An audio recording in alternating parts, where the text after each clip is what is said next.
So wrong. let me ask you. Hold on, don't interrupt. Okay. Go ahead, Dr. Mitchell. I'm fine. Well, I eventually went to the Pentagon and asked for a meeting with the Intelligence Committee of the Joint Chiefs of Staff, which I got with another naval officer who had had many similar experiences.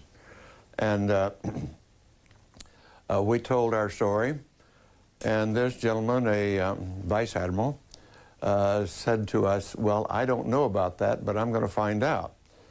And called a few weeks later and said he had found the source of the black budget funding for this project, and that he was going to subsequently investigate, because if it was real, he should know about it. As a matter of fact, he should be in charge.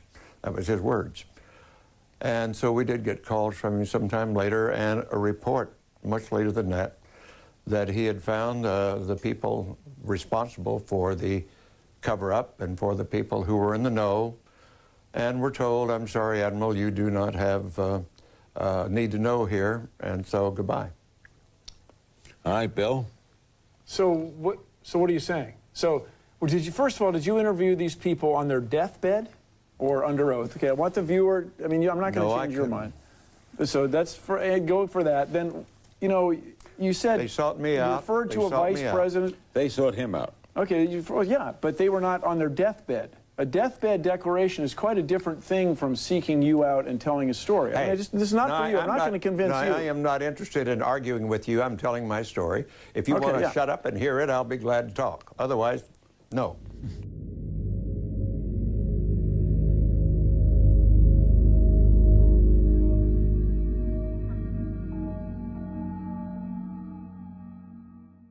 So we're back with Mr. X, and we're sitting down now to go over a very important topic, one that will hopefully be given the attention it deserves in the near future, and that is the Admiral Wilson leaks. So the plan for the talk is to initially provide a brief overview of the Admiral Wilson leaks for those that might not be too familiar with the backstory. And from there, we're going to break down each part of the document from start to finish and expand upon what's already been included in the transcripts. And then we're going to finish this off with a Q&A session. And so without further delay, let's jump right into this with Mr. X. So what do you want to do first? You want to just jump into kind of like a little backstory involving how these Admiral Wilson leaks came about and why they're so important? Yes, I think that's a good way to proceed. Basically, this document, which leaked out recently, is a description of Admiral Thomas Wilson's journey to try to figure out who is managing these special access programs. And I'll basically give like a little overview of the story now. It's a very interesting story.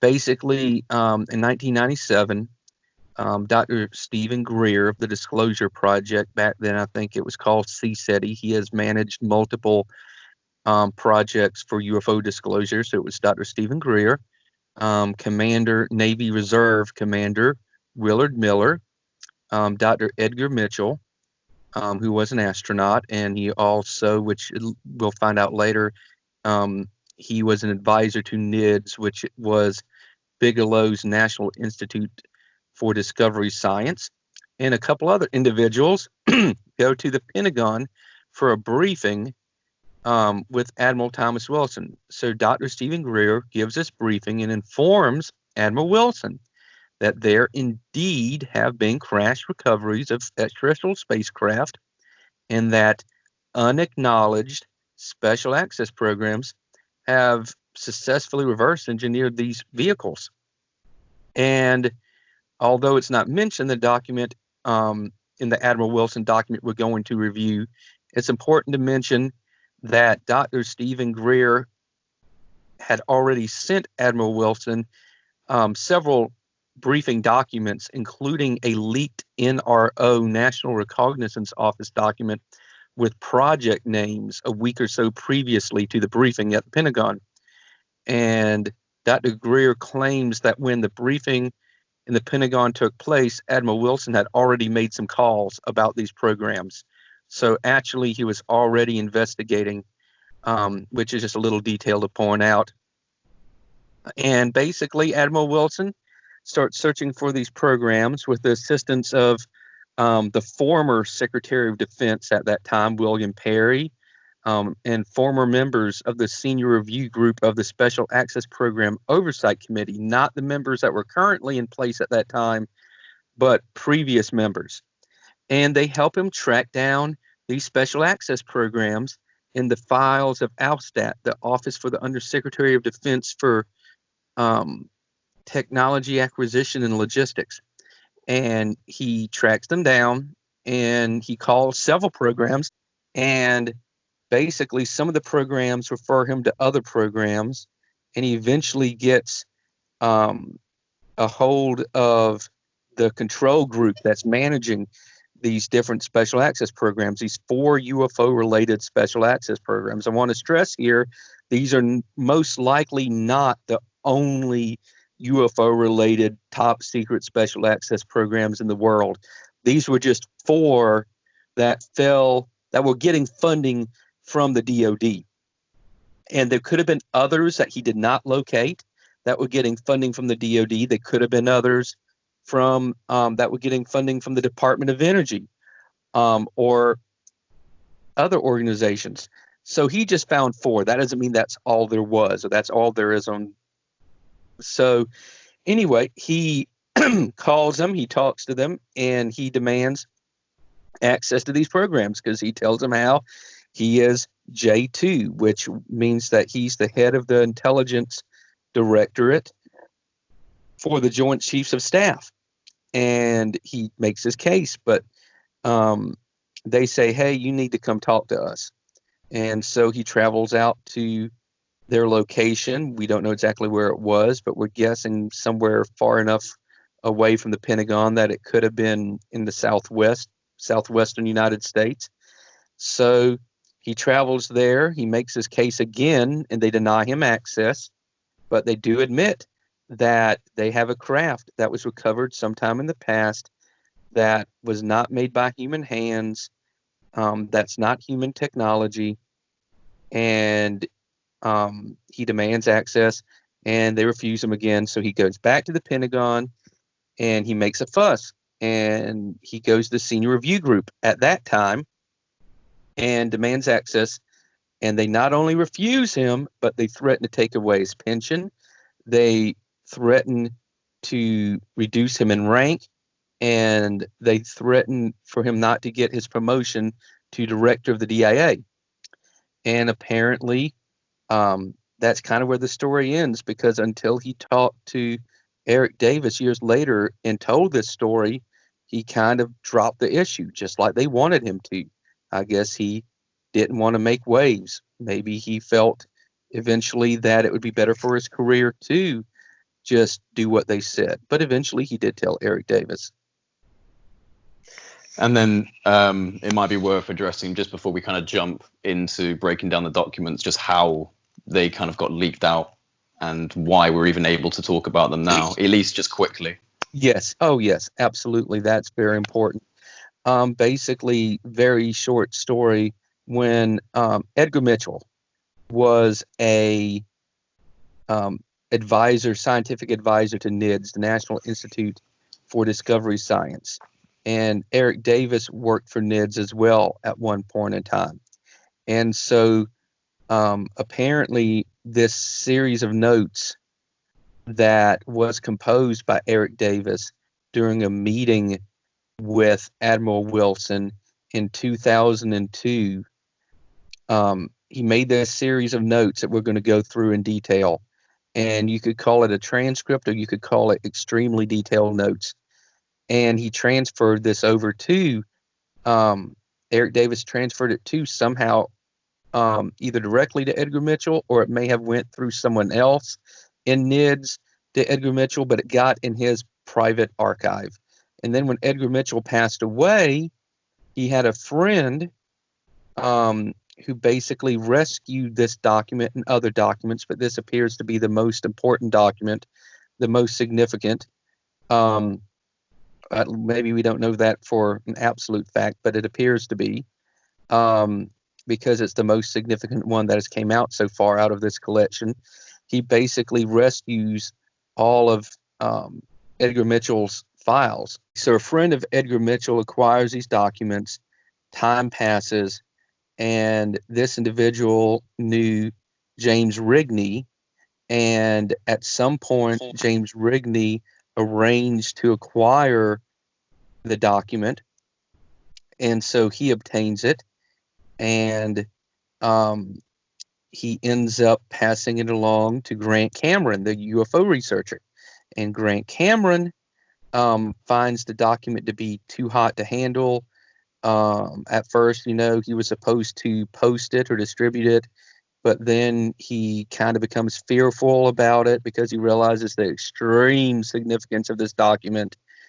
And at first, he was going to literally censor every name in the entire document and black it out. So it would have been a heavily redacted document. But thankfully, he did distribute it to a few people in confidence while he was trying to decide what to do himself with it. And then it got leaked out, apparently by someone either he distributed it to or if they let someone else see it. And somebody posted it to Reddit. And so there's a trail of how this document got out. We also know that it existed in the mid-2000s because researcher Richard Dolan was shown a few pages of this document by someone which will remain unnamed. And he was shown this document, and it basically is what we have here. He saw the part that you'll learn about soon, where it talks about not made by human hands, not of this earth, and so on. So that's basically the story. Do you want to get into the meat of the document now? I think that's probably the best way to carry on with this. And I just want to make it clear what we're going to do is we're going to have the documents up on the screen. So as we're talking through each specific page of these transcripts, you guys will be able to look on the screen if you're watching right now, and you'll be able to read along. The plan is basically to, I believe, expand on certain names and acronyms. There's quite a few different names and quite a few different acronyms that are throughout these documents that not everybody understands. So the plan, I believe, is to just expand a little bit more on these, right?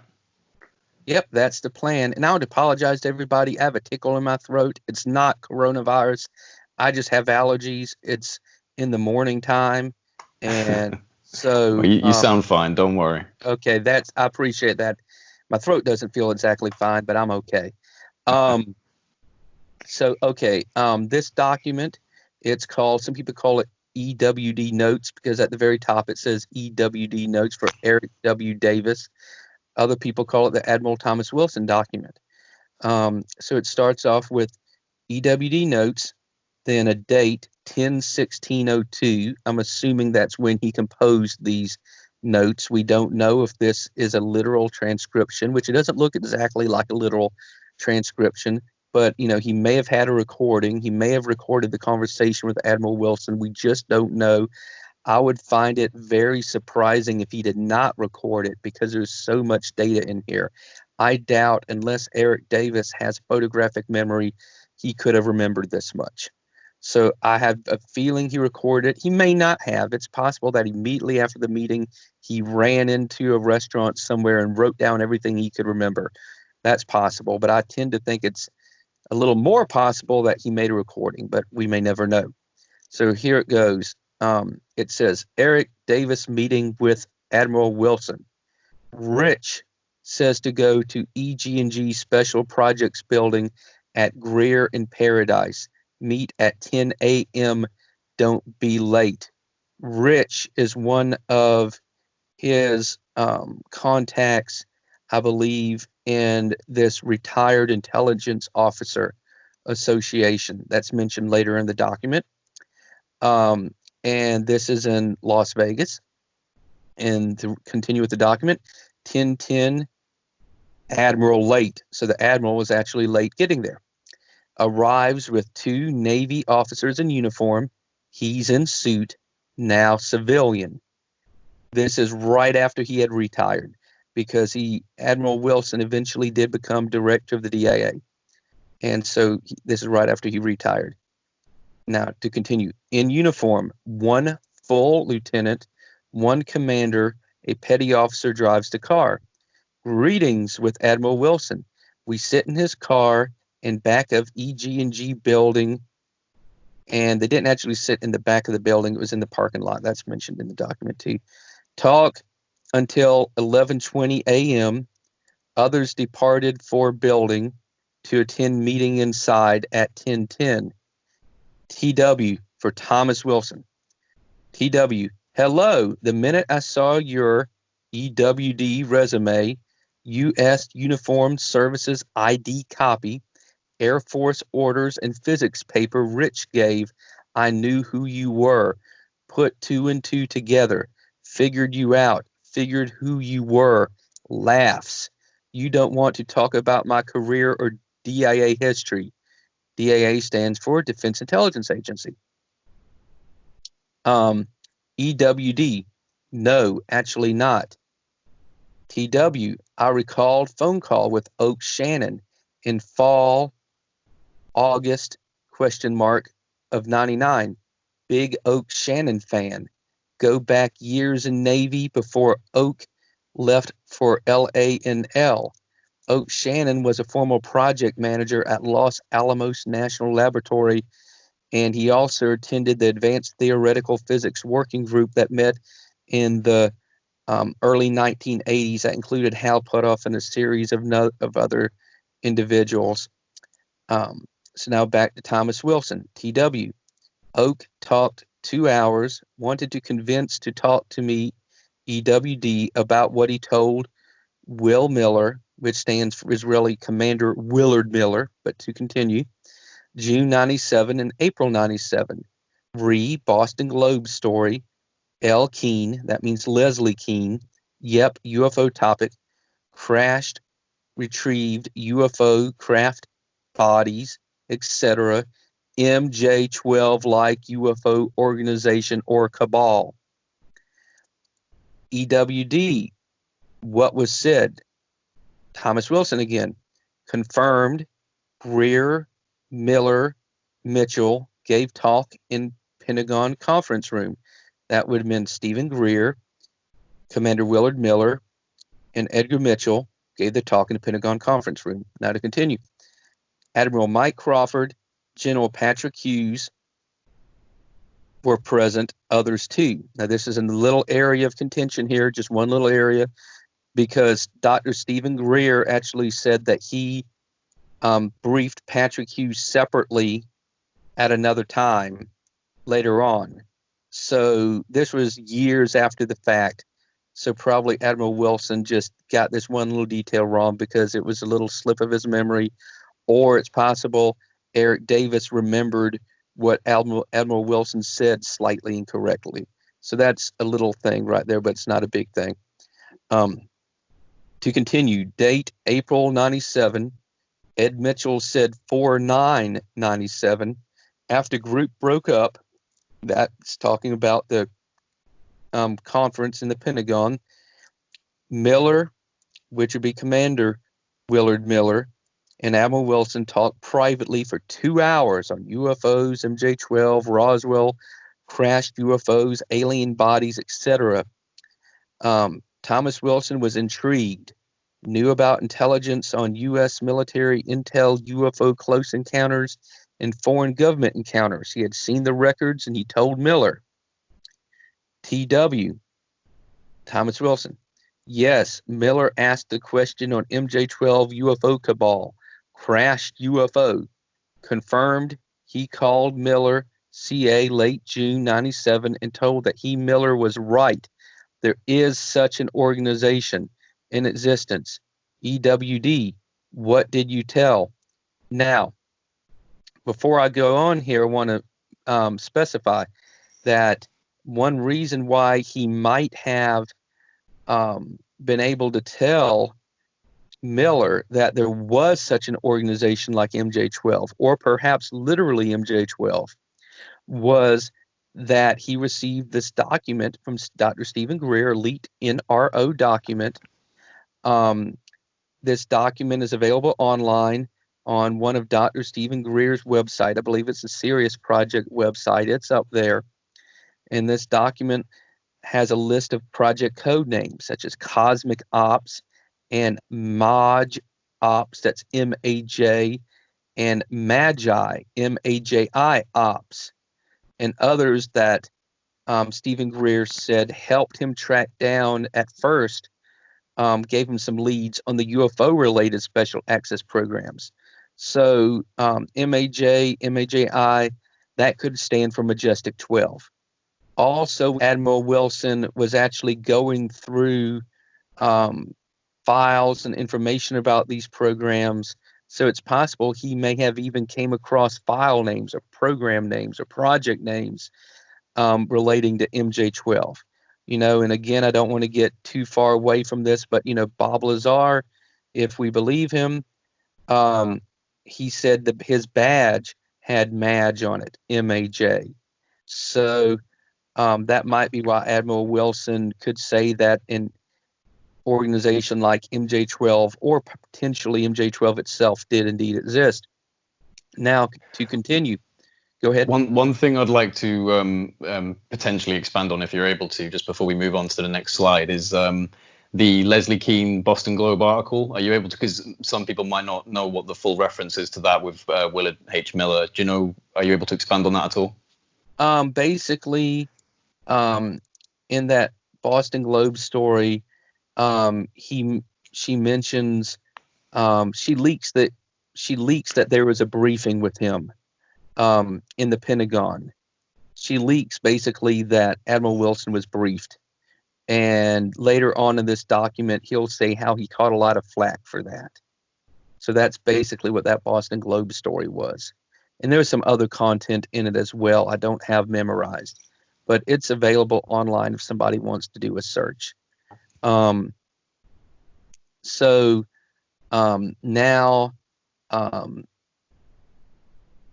Eric W. Davis asked Admiral Wilson, "What did you tell?" And Thomas Wilson says, "I found it, where I looked, who I talked to, but did not name everyone. That's it." So that's what he told Miller. And Eric W. Davis says, "I show Miller letter to me. Eric W. Davis dated 4/25/02. Please evaluate." And this letter he's talking about, we'll go through in a minute. It's included in this document. It's kind of like inserted within it. It was a letter from Miller to Eric Davis. So TW, Thomas Wilson then states, didn't tell Miller everything. Miller knows what I did in Pentagon Records Group search, but no more. Miller can make good, educated guesses on who contractors has alien hardware. Do not pay Miller. Sounds hard up to pay for nice Florida home and private beach privilege. Laughs. Thomas Wilson. Miller can give good advice on which defense companies to look at. That's all he knows. And then he changes the subject. And here's additional comments that Thomas Wilson made. Oak told all about J.A. That means John Alexander. He was the guy who ran the Advanced Theoretical Physics Working Group in the 80s. He's written books. You can Google his name, John Alexander, and you can very involved with Skinwalker as well, I think, right? Yes, he is. And he talked about, it says APT, Advanced Theoretical Physics Working Group, meetings at BDM Corporation at McLean. This next little sentence I'm adding, it's not in here. Those meetings took place at McLean Secure Facility. And then it says references Blum's book. And that book, I have the name of it.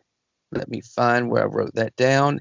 When it references Howard Blum's book, the book was titled Out There. So again, Howard Blum's book was titled Out There, and it's about the Advanced Theoretical Physics Working Group meetings. So that's what the book was about.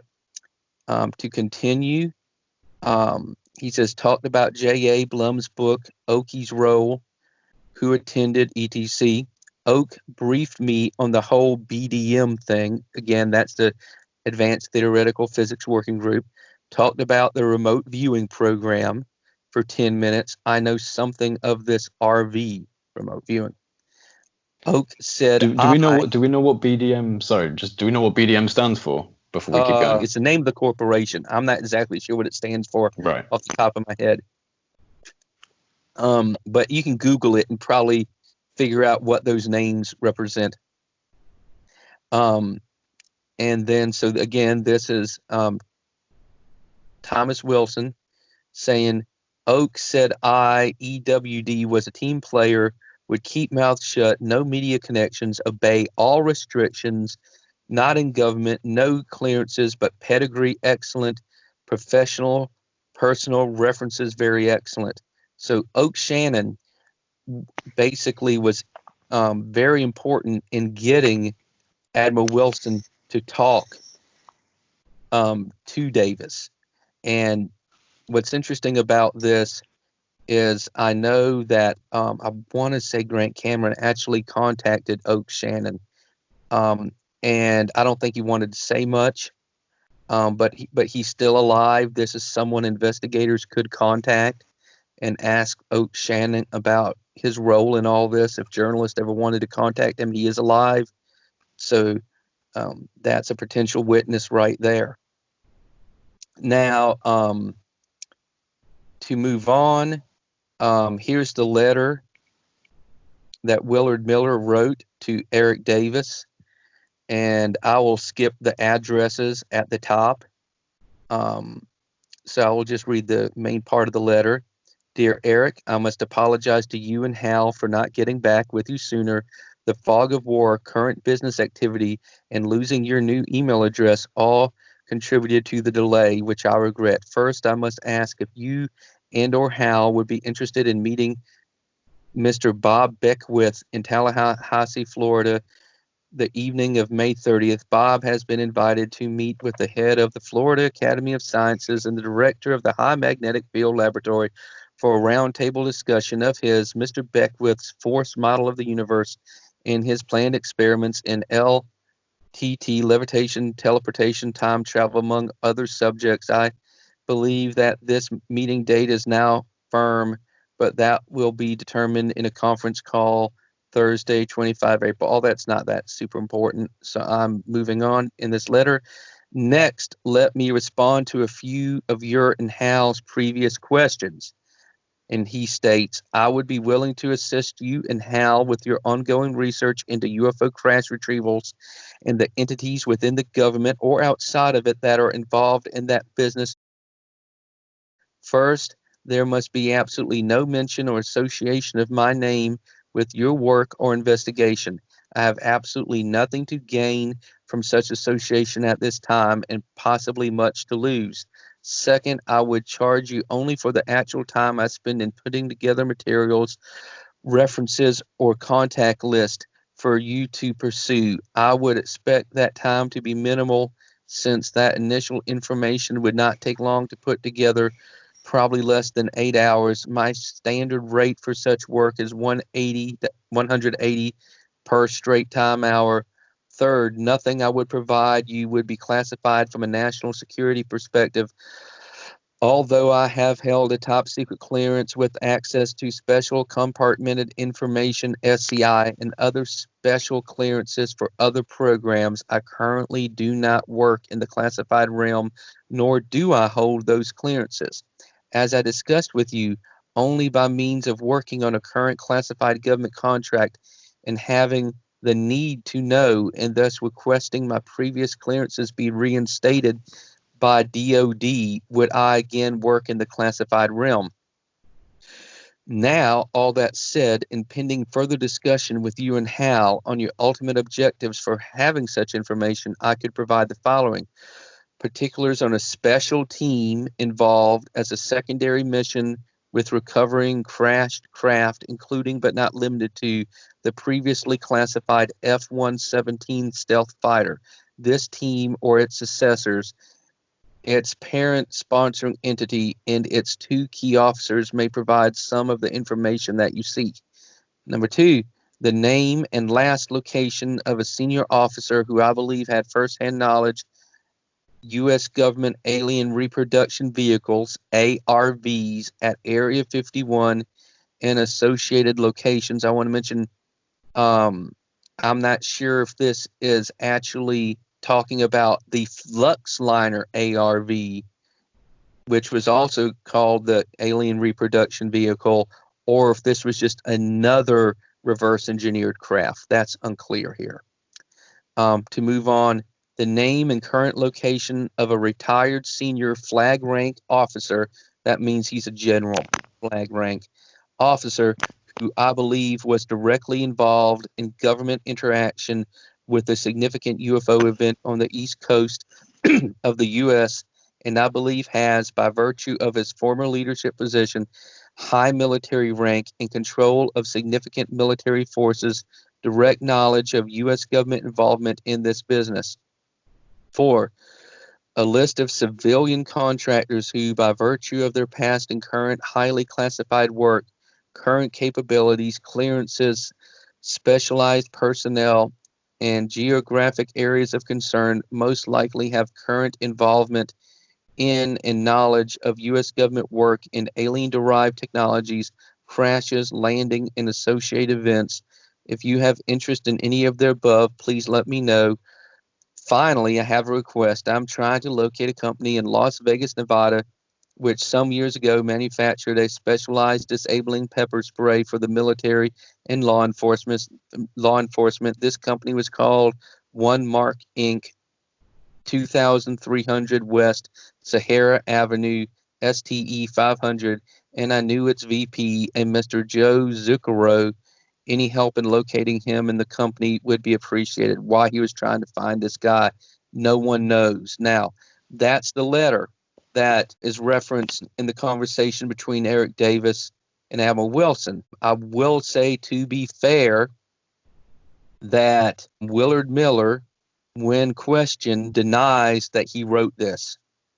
And he actually, I believe, if I remember correctly, suggests someone copied and pasted this letter together from other documents he had written, but I doubt that. I believe Stephen Greer tremendously doubts that.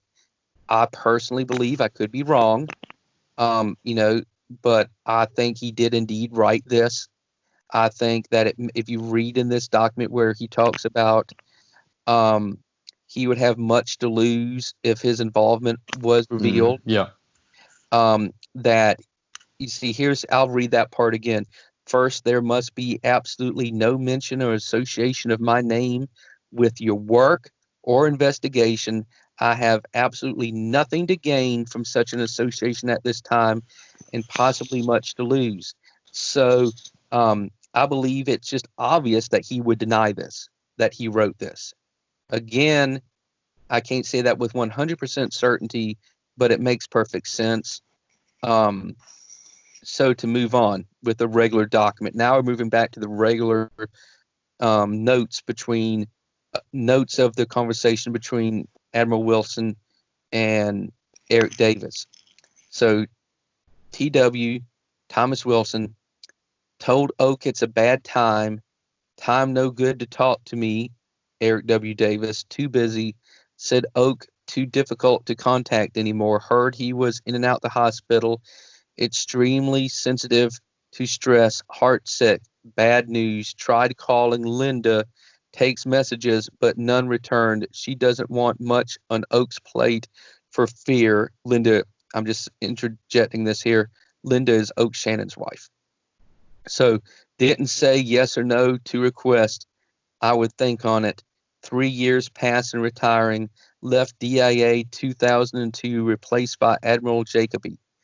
Admiral Jacoby, his full name is Admiral Lowell Edwin Jacoby, U.S. Navy. He was born August 28, 1945, was the 14th director of the Defense Intelligence Agency. TW came to test site area to wrap up projects. He began in 98. Successor can't be bothered with right now for lack of time and knowledge. Did tour audit, say goodbye to folks. Trip set up by NNSA, National Nuclear Security Agency. Rich and Doug, you, EWD, know them. AFIO, that stands for the Association of Former Intelligence Officers, told about how new Las Vegas chapter needed guest speakers for chapter public venue, raise money, membership, etc. Rich Doug talked about you, EWD, phone from DC, sent me copies of your NASA papers and other related. Wormholes are your thing. Sent PACAF, that stands for Pacific Air Forces, orders, USID, Lockheed slides, some reports I wrote for NASA. EWD, when? TW. I think before we continue, it might be important just to expand, if we're able to, on what he was talking about in regards to wormholes, because this is his Air Force papers, right, in terms of his studies into manipulation of wormholes and things like this. Yes, Eric Davis. If you Google his name, you can find a whole series of papers that he did, I believe, for Edwards Air Force Base for their research laboratory. He did a bunch of studies and wrote a bunch of papers with reviews of information on everything from ball lightning. There's one paper that's very interesting called the Ball Lightning Study, where he talks about many different ball lightning type phenomenon and plasmoids and Kenneth shoulders, exotic vacuum objects, and other topics. But he also has papers about wormholes and theoretical ways to travel faster than light and a whole range of topics. Right. So these were the kind of things that were sent over to kind of show who he was. Yep. So that's what all that is about. Now to continue, Eric Davis, EWD, when? Thomas Wilson, September after Labor Day, Rich Doug told me I should talk to you about DIA careers, discuss history, mission, my career in that, etc. I knew better later when I saw your papers and stats they provided, remembered Oak's phone call and what he sent me and what he said about you, EWD. EWD, Eric Davis. What did you do with it? TW, had to do background checks. Doug Rich offered to, but wanted my own data to be sure. AFIO, that stands for, like I mentioned previously, the Association of Former Intelligence Officers, vouched. AFIO people, DC people now in Vegas vouched. TW, Thomas Wilson, gave deep, serious thought. Recalled Oak's call in 99. Oak really supported me. EWD had good arguments. EWD, what were they? TW, EWD, wouldn't talk to press, to groups, UFO or other such, no media connections, not to talk to Miller or Greer or related folks, no vested interest in publicity, money, fame, notoriety, etc. So again, right here, Thomas Wilson is saying that the reason he talked to Eric Davis is because he knew that he was trustworthy, he had a good background, and that he wouldn't be, just running his mouth to make money or get his face in a magazine or anything like that. So to continue, EWD, Eric Davis, we spent time discussing my background, answered his questions on my Air Force, NASA, and related work interest, history with Air Force jobs, what I did, education, career, chores, etc. No mention of NIDS, that's National Institute for Discovery Science. That's Robert Bigelow's organization in the past. Before TTSA, NIDS was an organization where many people like Hal Puthoff and Eric Davis and others were associated with, including Edgar Mitchell, where this document came from his files. So to continue, Oak mentioned JA, that's John Alexander, NIDS in 99, but that's all that was said. Thomas Wilson, very furious, very angry about Miller, facial expression tense, angry voice, violated violated personal and professional trust, especially among intelligence colleagues, Navy officers. There's a Navy camaraderie among officers, brotherhood, violated that confidentiality. EWD, Eric W. Davis. How? TW, Thomas Wilson. Miller told Greer their conversation. Who knows whom else he and Greer told? So basically what that means is that Admiral Thomas Wilson was angry that Commander Willard, after being informed of Admiral Wilson's discovery of the special access programs holding ET hardware, passed along the information to Dr. Stephen Greer. Remember that even admitting an unacknowledged special access program exists is a violation of national security that could have made these people lose their clearances. So this was a big deal that Miller blabbed about this. And that was why Thomas Wilson was so upset. So now to continue, EWD note, Miller told Ed Mitchell, who only told me in 1999. So we know that Edgar Mitchell was the one who originally told Eric Davis about Admiral Wilson finding these special access programs and then being denied access and then being threatened by the senior review group. So to continue, TW, then he talks to Keene and Boston Globe articles came out. Not sure what he told Keene, but articles reference me, TW. Furious, got calls from all over. EWD, that means Eric Davis. What was their nature? TW, sarcastic, stupid jokes, stupid comments, comments of surprise and derision that I would be talking about UFO nuts, nutty UFO groups, etc. EW, who, TW, co-workers, flag officers in the Pentagon, lower staff, civilian SES, that means Senior Executive Service is what SES stands for. People in intel community I work with, got calls about articles and didn't like it. TW, I'm taking risks talking to you, but trust Oak's word and it is good with me. We should have met Oak together face to face, but present health problems prevent that. Too bad. So I'll take risk with you. Thomas Wilson continues here. Rich and Doug, and these Rich and Doug were members of the the Association of Former Intelligence Officers. Yeah, that's who they were. They say your word is good with them. AFIO connection important for trust. You, E.W. Davis, know how to be team player. Background check clear. No derogatory items found. Korean record good. And Air Force trust you. I'm running out of time, so let's go with this. If you blow my trust, I'll deny meeting you. Deny everything said. Won't meet with any more people without clearances to talk about this topic. Too risky because of security violation just by mentioning it. Very tightly held info, absurdly closely held subject matter. Never seen anything like this program in Black programs community.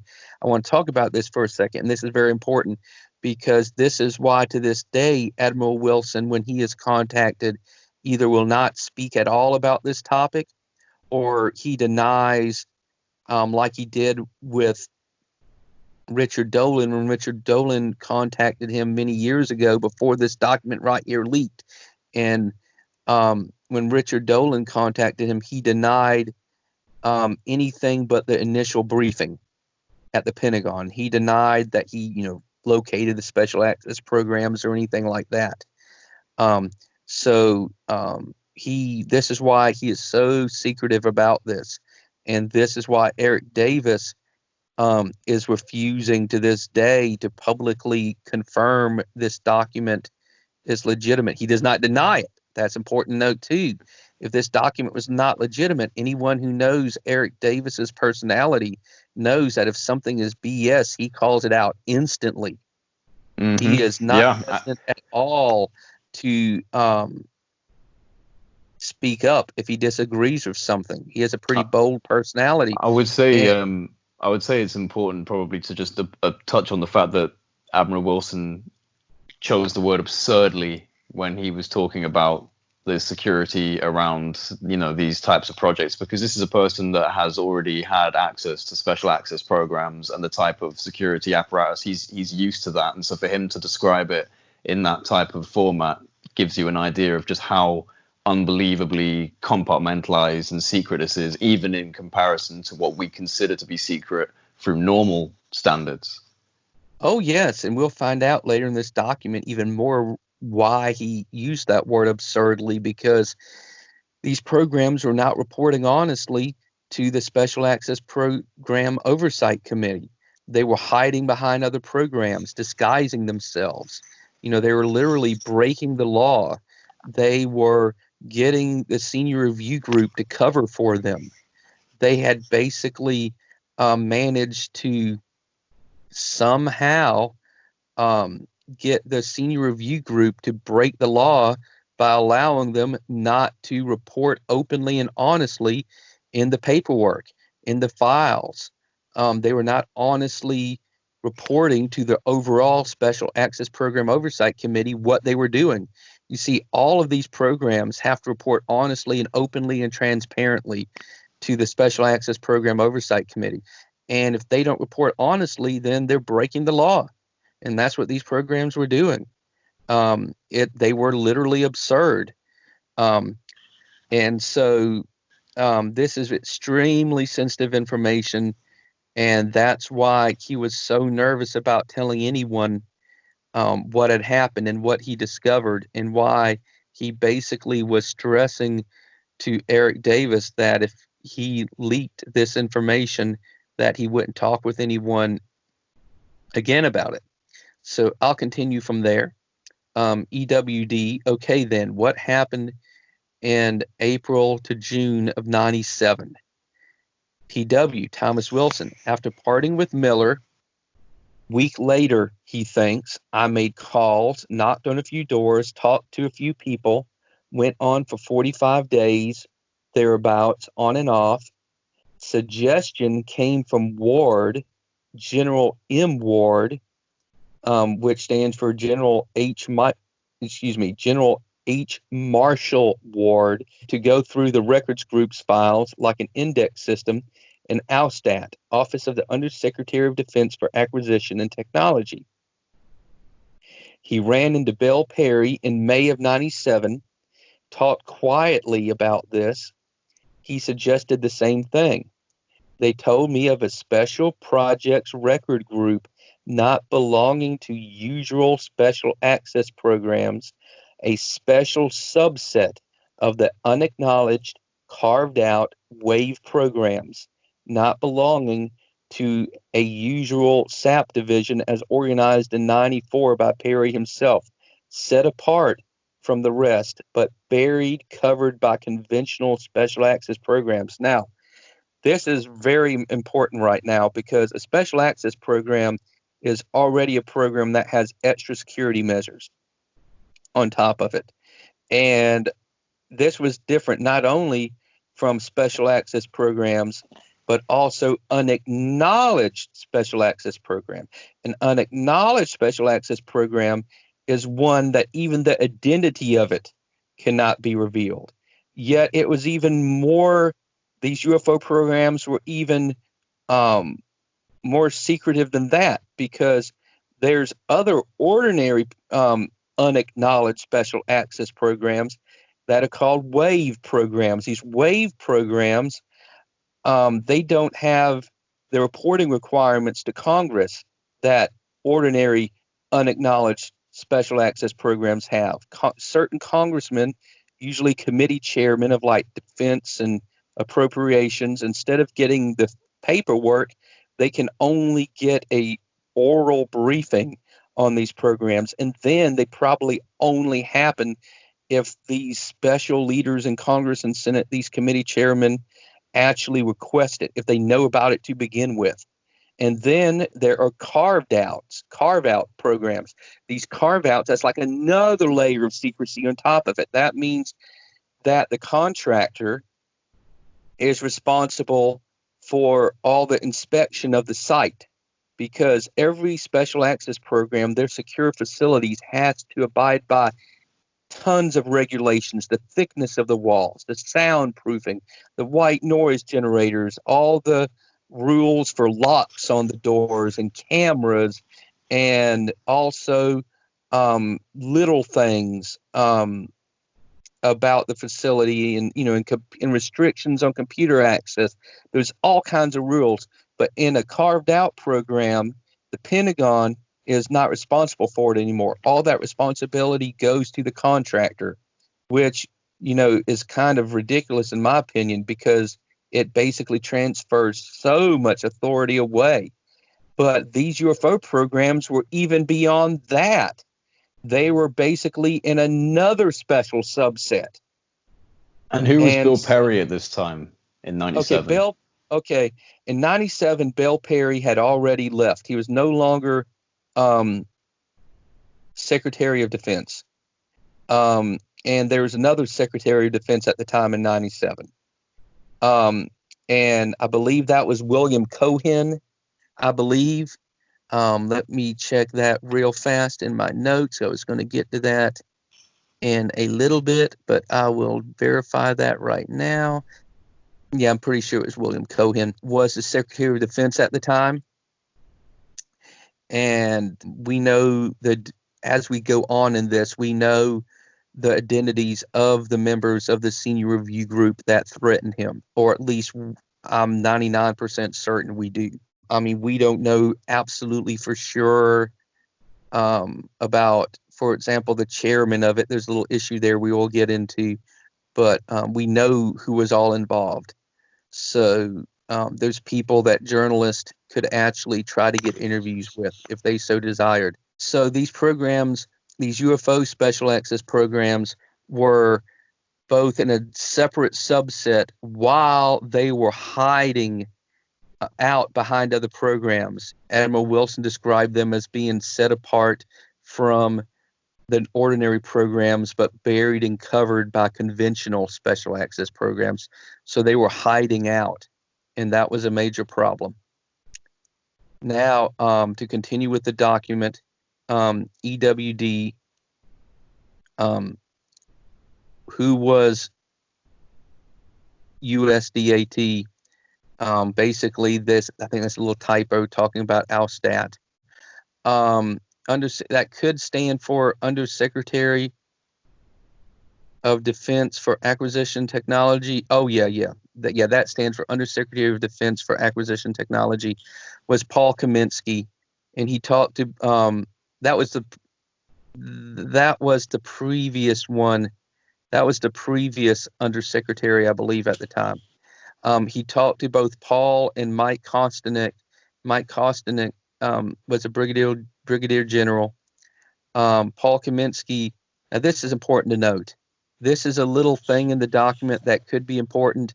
Paul Kaminski was not the Undersecretary of Defense during the saga. I have looked this up. I've looked up the records.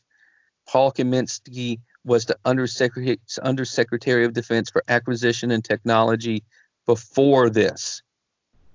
Thomas Wilson did not want to give the name of who was actually the Undersecretary of Defense for Acquisition and Technology when this was going on, because that was a different individual, and he probably didn't want to reveal the name of the who would have been the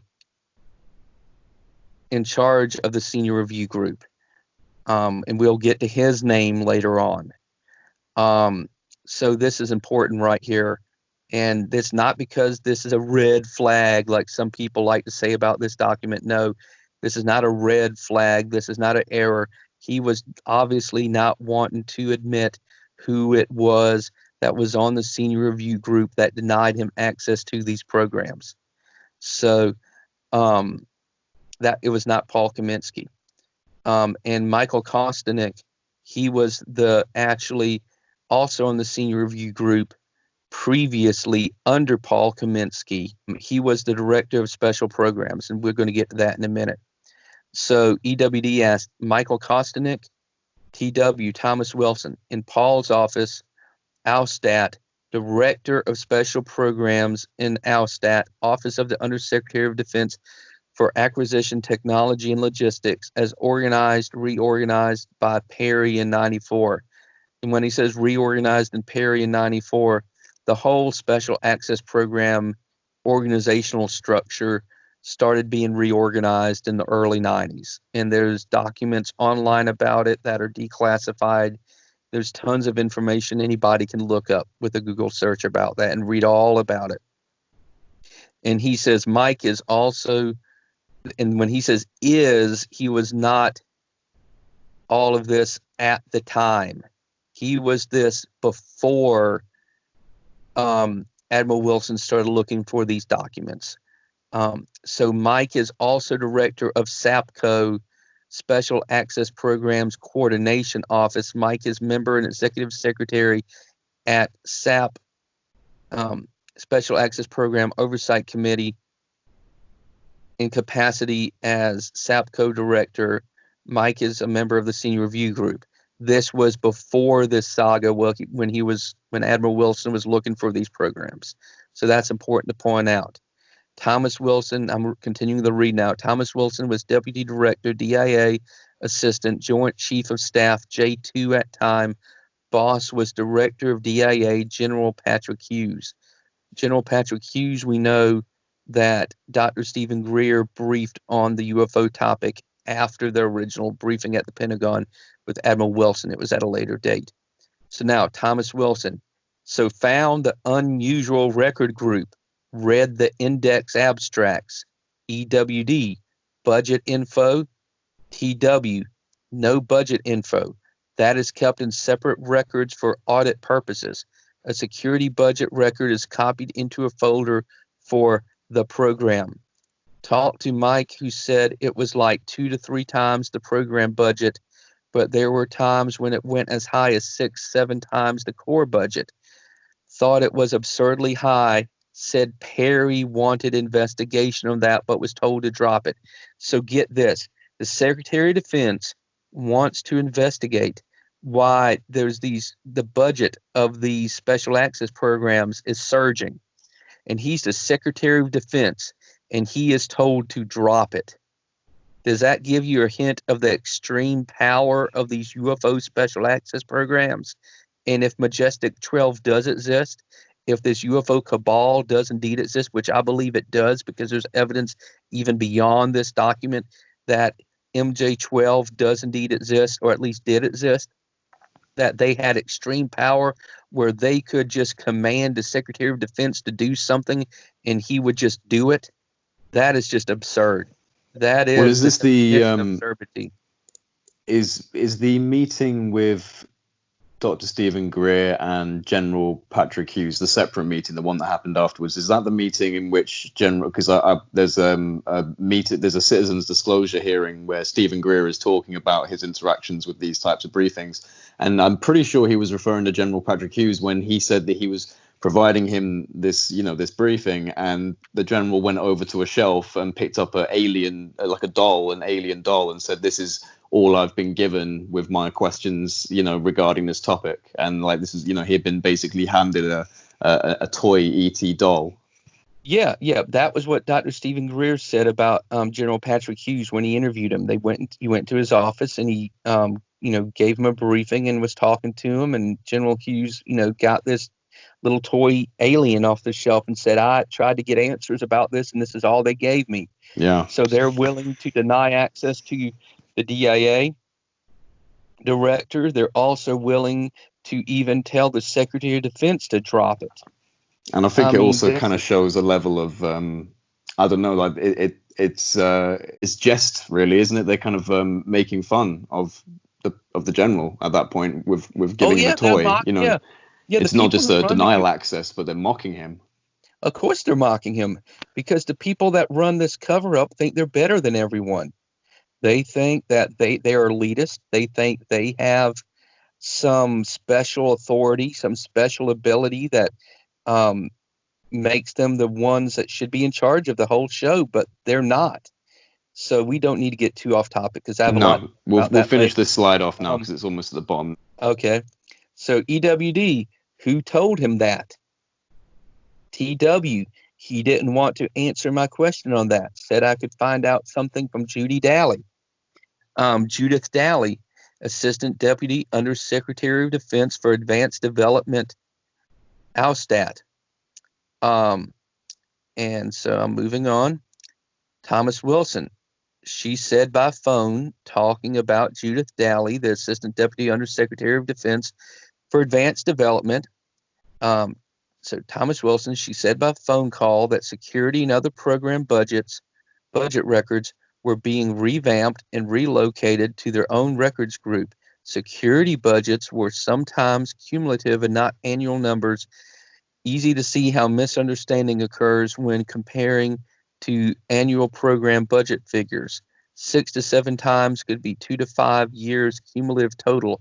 There have been errors in way security budgets reported. I want to say one thing here without going off topic too far. The military refuses, the DoD refuses to have a complete, total, transparent audit ever. This has been in the news. This has been in the media before, the mainstream media. And I think one reason for it is that if there is ever a complete, total audit of the DoD military budget, some of these different programs could be exposed, and they don't want that. So to continue, TW, Thomas Wilson, Perry ordered all these issues to be reorganized and straightened out to improve audit transparency. And that was what happened in '94 when he tried to reorganize it. Obviously, it didn't really get reorganized to the extent it needed to be. So EWD, change subject. So what SAP compartment did you find in? TW, core secret, won't say. Now, what's a core secret?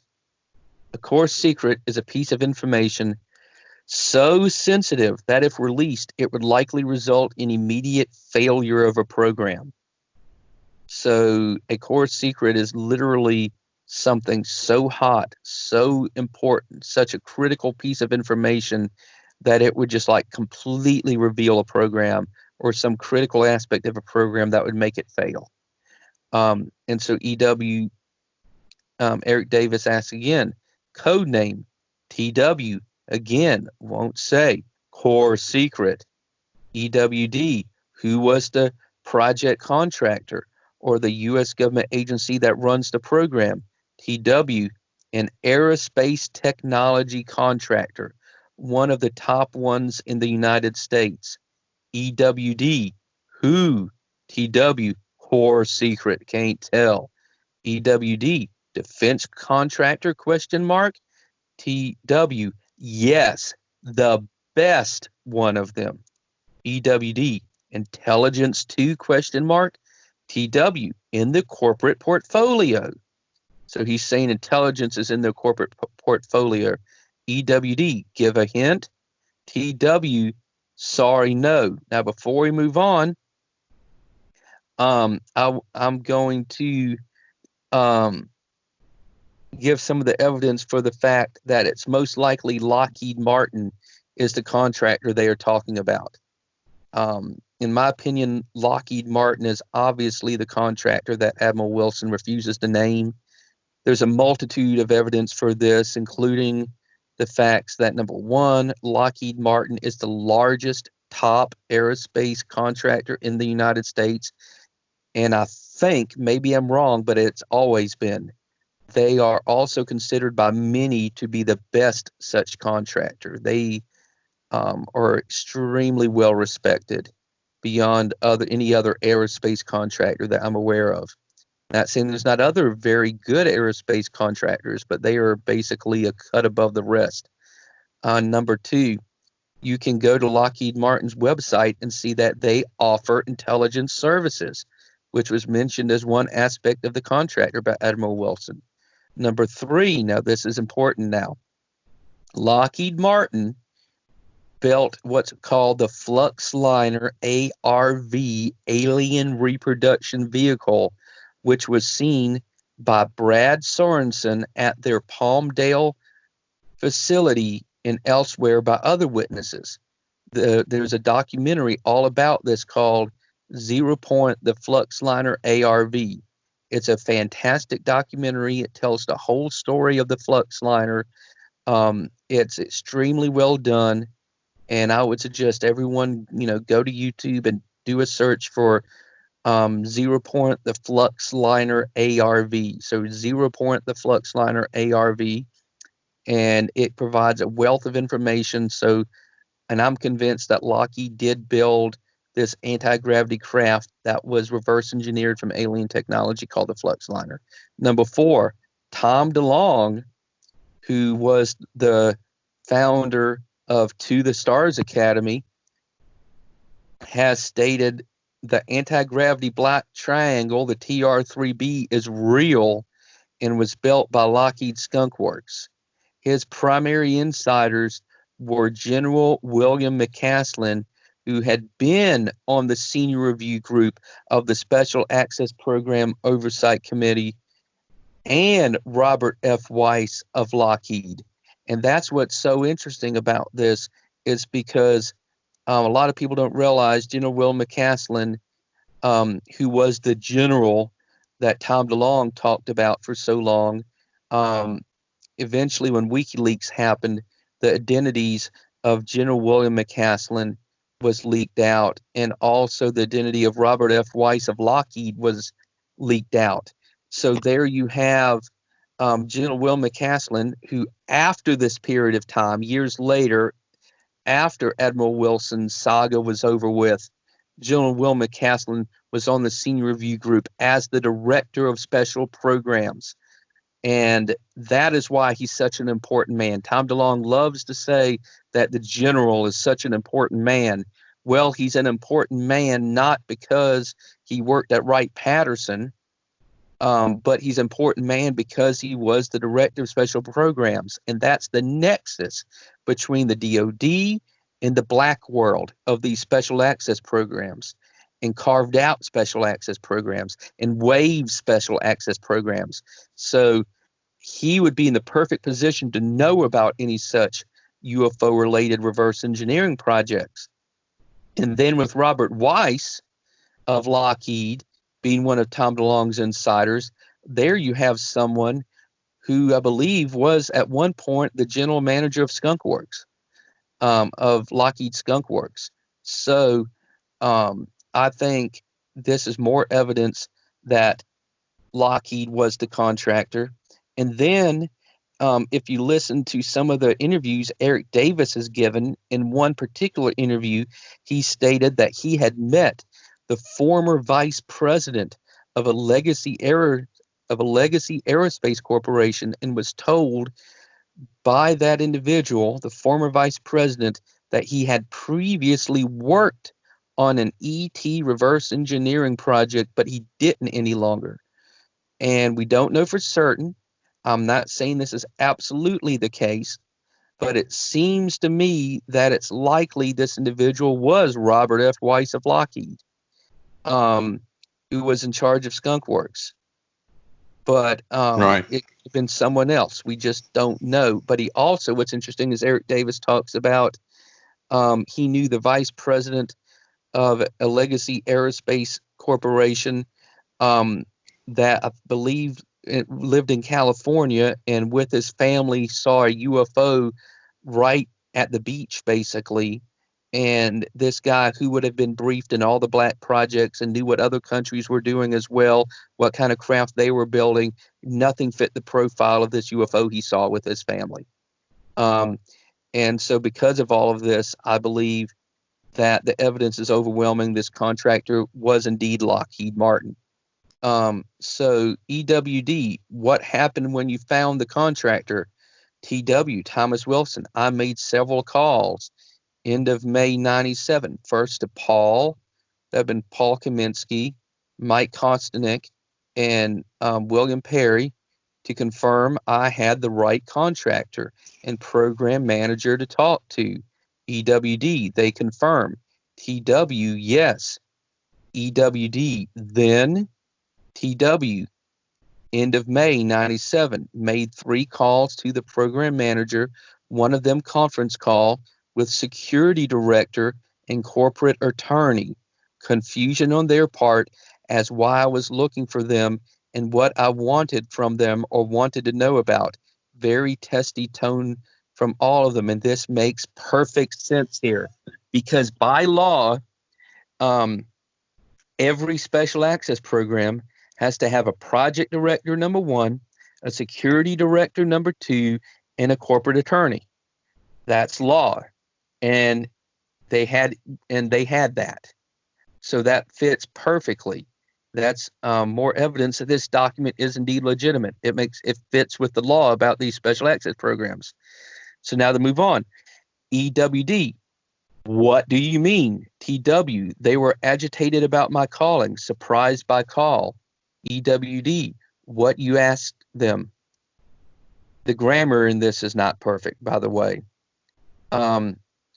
No, I mean, it's a little difficult. It's a bit disjointed, but for everyone who's listening, like, you can watch the video and there's documents up on screen so you can follow along with this because it is written as quite hurried notes. It's not a fully flowing transcript, but yeah, hopefully if you're watching along, you shouldn't find it too difficult. Sorry, I just wanted to let people know who were listening only that they can watch it and see the documents on screen. Oh, yes, absolutely. I highly suggest people watch the screen and read this as we're talking about this because it would help dramatically for people to know what is going on. So I'll continue. TW for Thomas Wilson. Yes. EWD, Eric W. Davis. What was that? What words? TW. I read their program record in the ALSTAT, Office of the Undersecretary for Defense Acquisition and Technology, Special Program Records Group, and wanted to know about their crashed UFO program, what their role in that was, what they had, etc. Also asked if they heard of MJ-12 or some such organizational code relating to crashed, recovered UFO craft. EWD, reaction on phone to that. TW, yes. Asked who I talked to before I called them, so I told them and they weren't happy with the answer. EWD, you mean about Perry, Paul, etc.? TW, oh no, I didn't tell them I talked to those guys. So he covered for the people that helped him locate these programs. He didn't tell the special access program managers who led him to these programs, or at least not Perry and Paul. So EWD, whom else you talked to? TW, there were other program managers I called. EWD, you didn't mention that before. TW, thought I said something. EWD, who were they? Now this is where it gets interesting. TW, 3 programs who said they weren't what or who I was looking for. 4 programs that referred me back to the present threesome. So he had to end up calling multiple programs to find the 4 programs that were actually the UFO reverse engineering programs.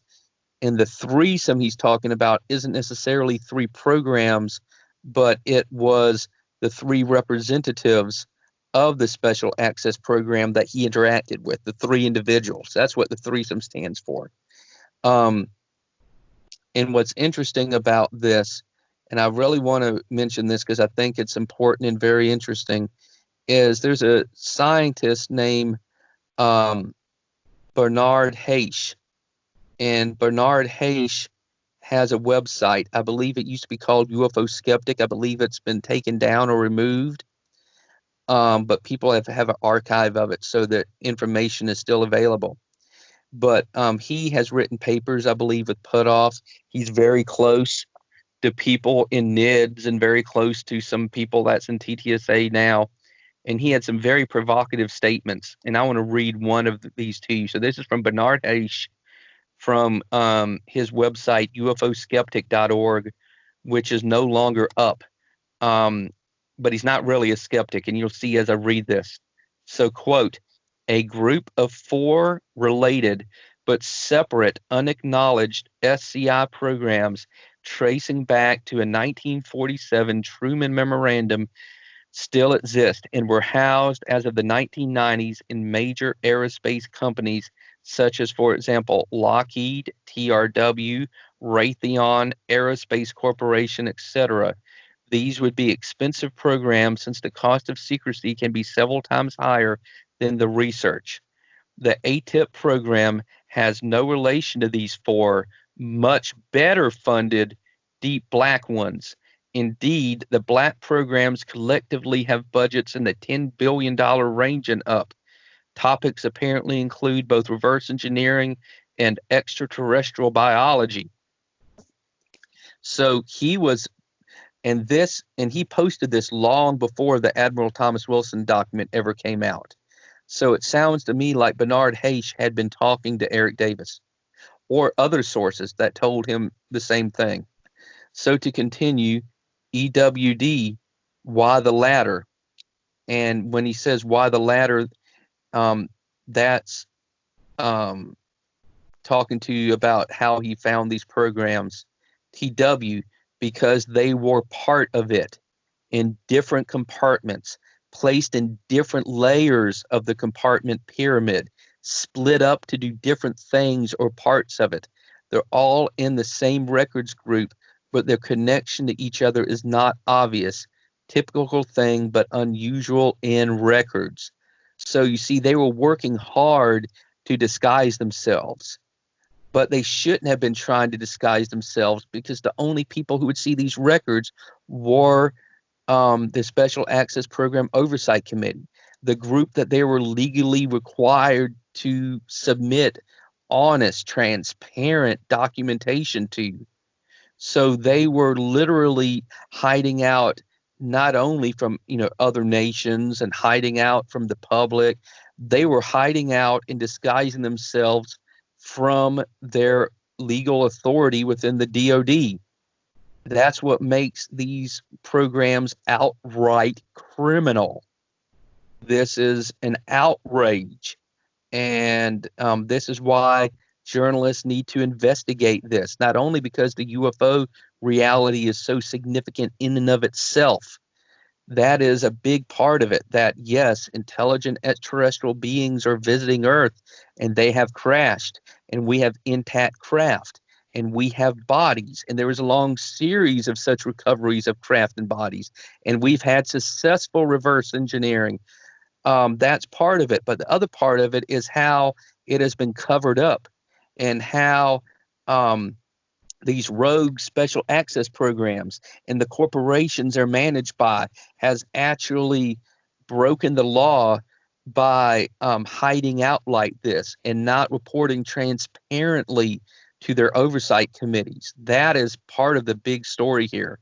And I hope reporters will start investigating that. So to continue, EWD, what then? TW, I told threesome. Again, the threesome was the project manager, the security director, and the corporate attorney of the special access programs that he found. So he says, I told threesome I wanted formal briefing, tour, etc. Was exploiting my regulatory authority as Deputy Director, DIA, Assistant Joint Chief of Staff, J2. Told them my not being briefed was oversight they needed to correct. I demanded. TW, they needed to discuss this. His demand, so hung up. Got called 2 days later, and they said they don't want to talk on phone and arrange for face-to-face meeting at their facility. EWD, did you go? TW, Thomas Wilson, yes, 10 days later, mid-June or so, flew out there. And when he says flew out there, we don't know exactly where it was. I'm guessing it was either on the West Coast or in the southwestern part of the United States. Maybe it was to Area 51. We know Tom DeLonge was taken to Area 51, where he spoke with Robert F. Weiss of Lockheed. And that was one of his original insiders who were telling him things like the flux liner. I take that back. He was not told specifically about the flux liner, but Tom DeLonge was told about the TR-3B, which is another anti-gravity craft. The TR-3B is featured in Tom DeLonge's book, Secret Machines. And Tom DeLonge used to be adamant before he really clammed up on this stuff after the WikiLeaks outed his insiders.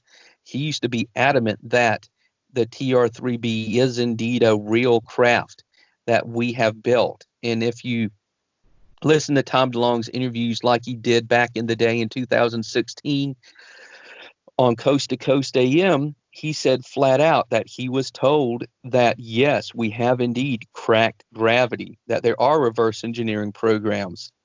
And so since Tom DeLonge met with Robert F. Weiss of Lockheed at Area 51, maybe this is where Admiral Wilson went. We don't know. Maybe he went to Palmdale, to the big hangar out there, or maybe he went to another Lockheed facility.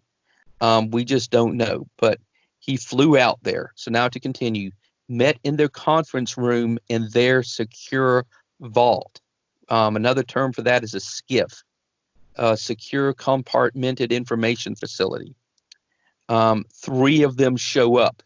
EWD, 3 guys with whom you had telephone conversation.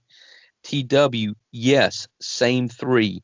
Security director, NSA retired, CI expert, that's counterintelligence. CI stands for counterintelligence. Program director, corporate attorney, call themselves the watch committee or the gatekeepers. EWD, why that phrase or name? TW, I asked. They said they were formed out of necessity to protect themselves after a near disaster in the past almost blew their cover. Something to do with an agreement that was reached with a couple Pentagon SESs. Again, that means Senior Executive Service, overseeing SAPs in those days, were vague about when that was.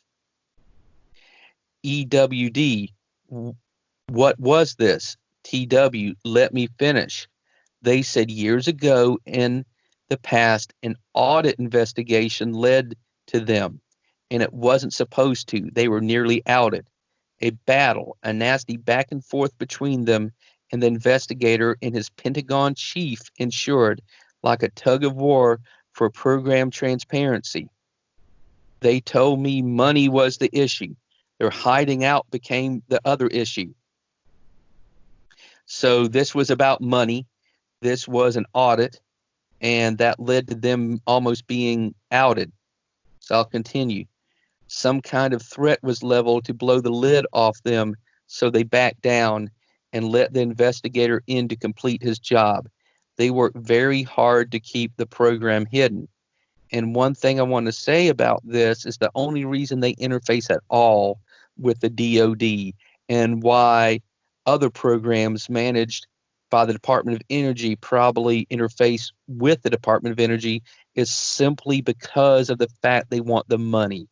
If it wasn't for the money they could get, they wouldn't even interface with any aspect of the government or the military, because these are corporate entities that control this now. But they're leeching off the taxpayers. They're leeching off the United States government, billions of dollars. And so that's why they were even interfacing with the senior review group. So like things like the DOE and all of the different private contractors, essentially, even the Department of Energy essentially would only interact with the DOD, you're saying, for funding with these programs and nothing else. Yeah, I mean, like if you were one of these programs and let's say you're being managed by Lockheed, the only reason your program would be interfacing with the Department of Defense or the Department of Energy would be to get money, because they don't want to admit that they exist. They don't want anyone in the military to know they exist. They don't want anyone in the Department of Energy to know they exist. They want to do their work in secret. And there's reasons for that we'll get into later on. Mm-hmm. And they're just because that's their money supply. And for some reason, they have a golden ticket to get whatever they want. At least that's my opinion, and that's what others seem to suggest. Some people may disagree, but they seem to have, the ability to, like we know here, even manipulate the senior review group to cover for them. It's really a tragedy.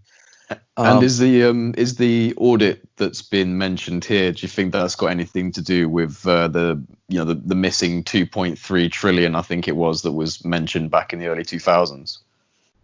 I'm not sure. I don't really know for certain, but apparently it was some kind of audit. We don't know what triggered the audit. We do know at one point it mentions in this document that Perry wanted information about why they were going over budget, and he was told to drop it. So I don't know exactly how to answer your question. Yeah, well, I mean, there's also been rumors about there being it being caused by the health union strikes. I don't think it was that. I really don't, because if you read this document, it really sounds like it has to do with money, a financial audit. It doesn't sound like it has something to do with a lawsuit of individuals. Because that story about Area 51 that you were referring to, basically, a long time ago, they were burning toxic waste and chemicals in trenches and basically making a lot of employees at Area 51 sick. And the clouds were going right over housing areas at Area 51. And I don't think this sounds like that. It just doesn't fit to me. If anyone knows information that could, make that fit, hey, I would be open to hearing it. But it just doesn't fit with this document. This makes it sound like it was a financial issue, that somebody looked at the budget and said, hey, you're going 6 times over. What's going on? And that triggered the investigation. So any other questions before I move on? No, I think we should let's keep flowing through it. Okay, sounds good. EWD, what happened with that? Talking about the audit, TW, he was officially briefed, given tour, shown the program. Eric W. Davis, did they show him a craft or hardware they said was alien or from a UFO? Thomas Wilson didn't say more about that. Said after that episode, a formal agreement was struck with Pentagon people, Special Access Program Oversight Committee, to prevent this in future. Didn't want to repeat. Special criteria were established in agreement, a special circumstance that must meet rigorous access criteria set by contractor committee. No United States government personnel are to gain access unless they meet the criteria, to be administered by contractor committee, which was the threesome he talked about before, the gatekeepers, which was the program director, the attorney, and the security director. Irregardless of the tickets and position, United States government personnel possessed literally their way or the highway. And it's absolute madness, this position, because this means potentially, Joint Chiefs of Staff wouldn't be allowed to know, other senior military leadership wouldn't be allowed to know that extraterrestrials in godlike vehicles, with all kinds of abilities to manipulate gravity, mass, inertia, or literally flying in their skies and occasionally crashing. To keep that away from the 99% of the military leadership is simply illegal and beyond criminal, in my opinion. It's recklessly irresponsible. So to move on, EWD, what are the criteria? Thomas Wilson, I asked for that and they refused to give answer. I was mad. Implication is now, to me, they operate without official oversight or any justification. Politically dangerous place to be. So even Thomas Wilson here expresses his outrage about how they have went rogue, basically. They have no official oversight. They're doing their own thing. And the proof of that is what happens a little further on in this document.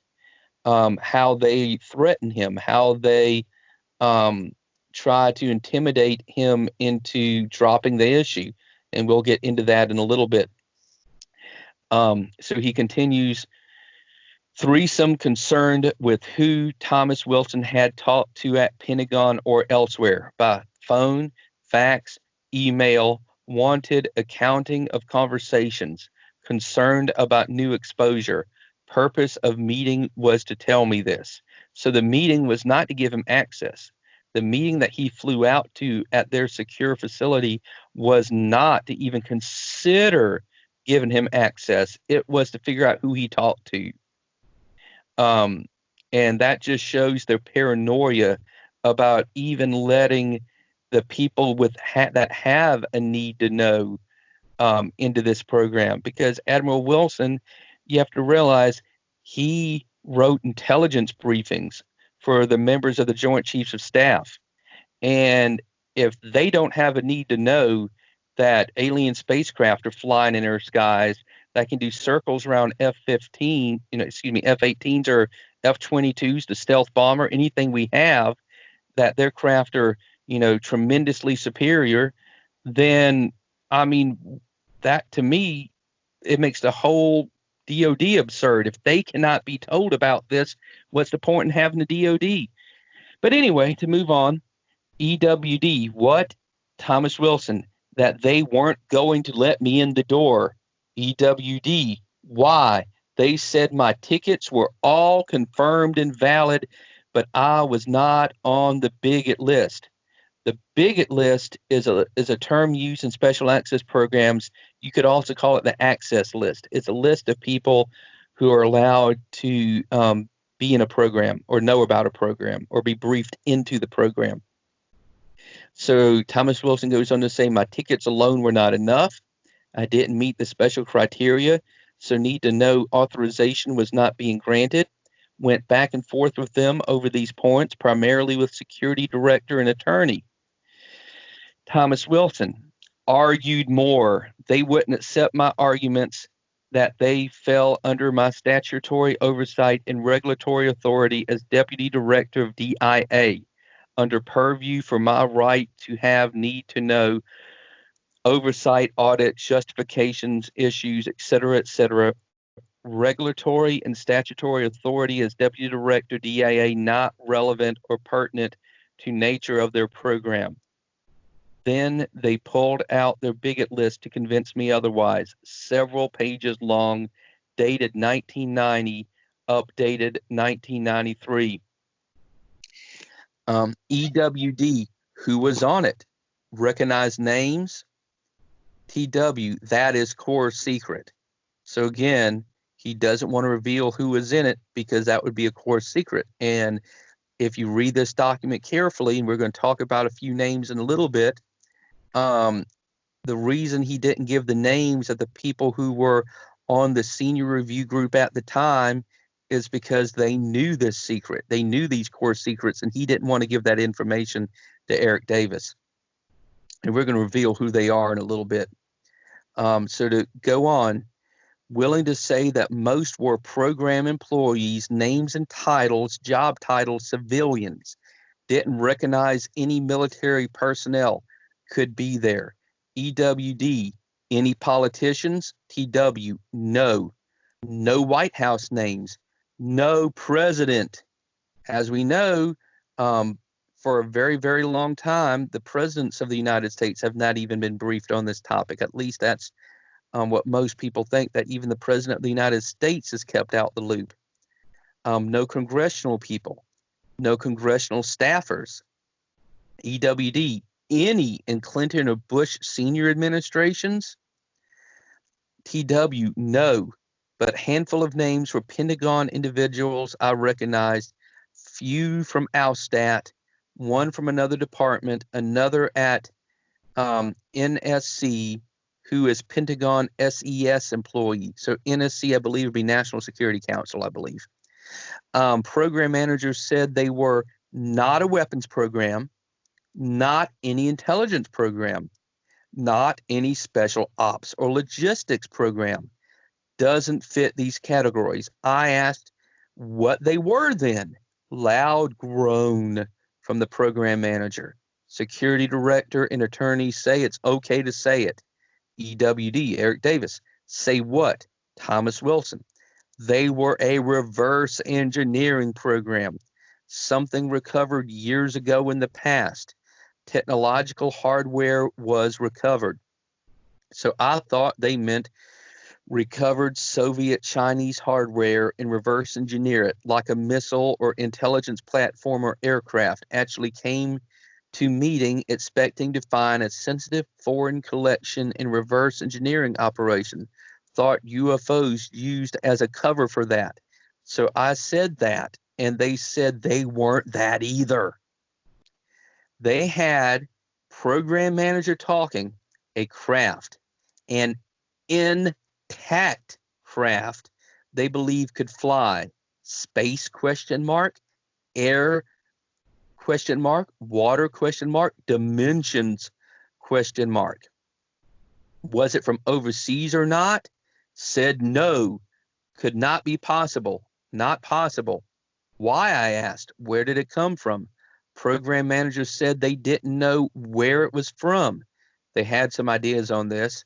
It was technology that was not of this earth, not made by man, not by human hands. Said we're trying to understand and exploit technology.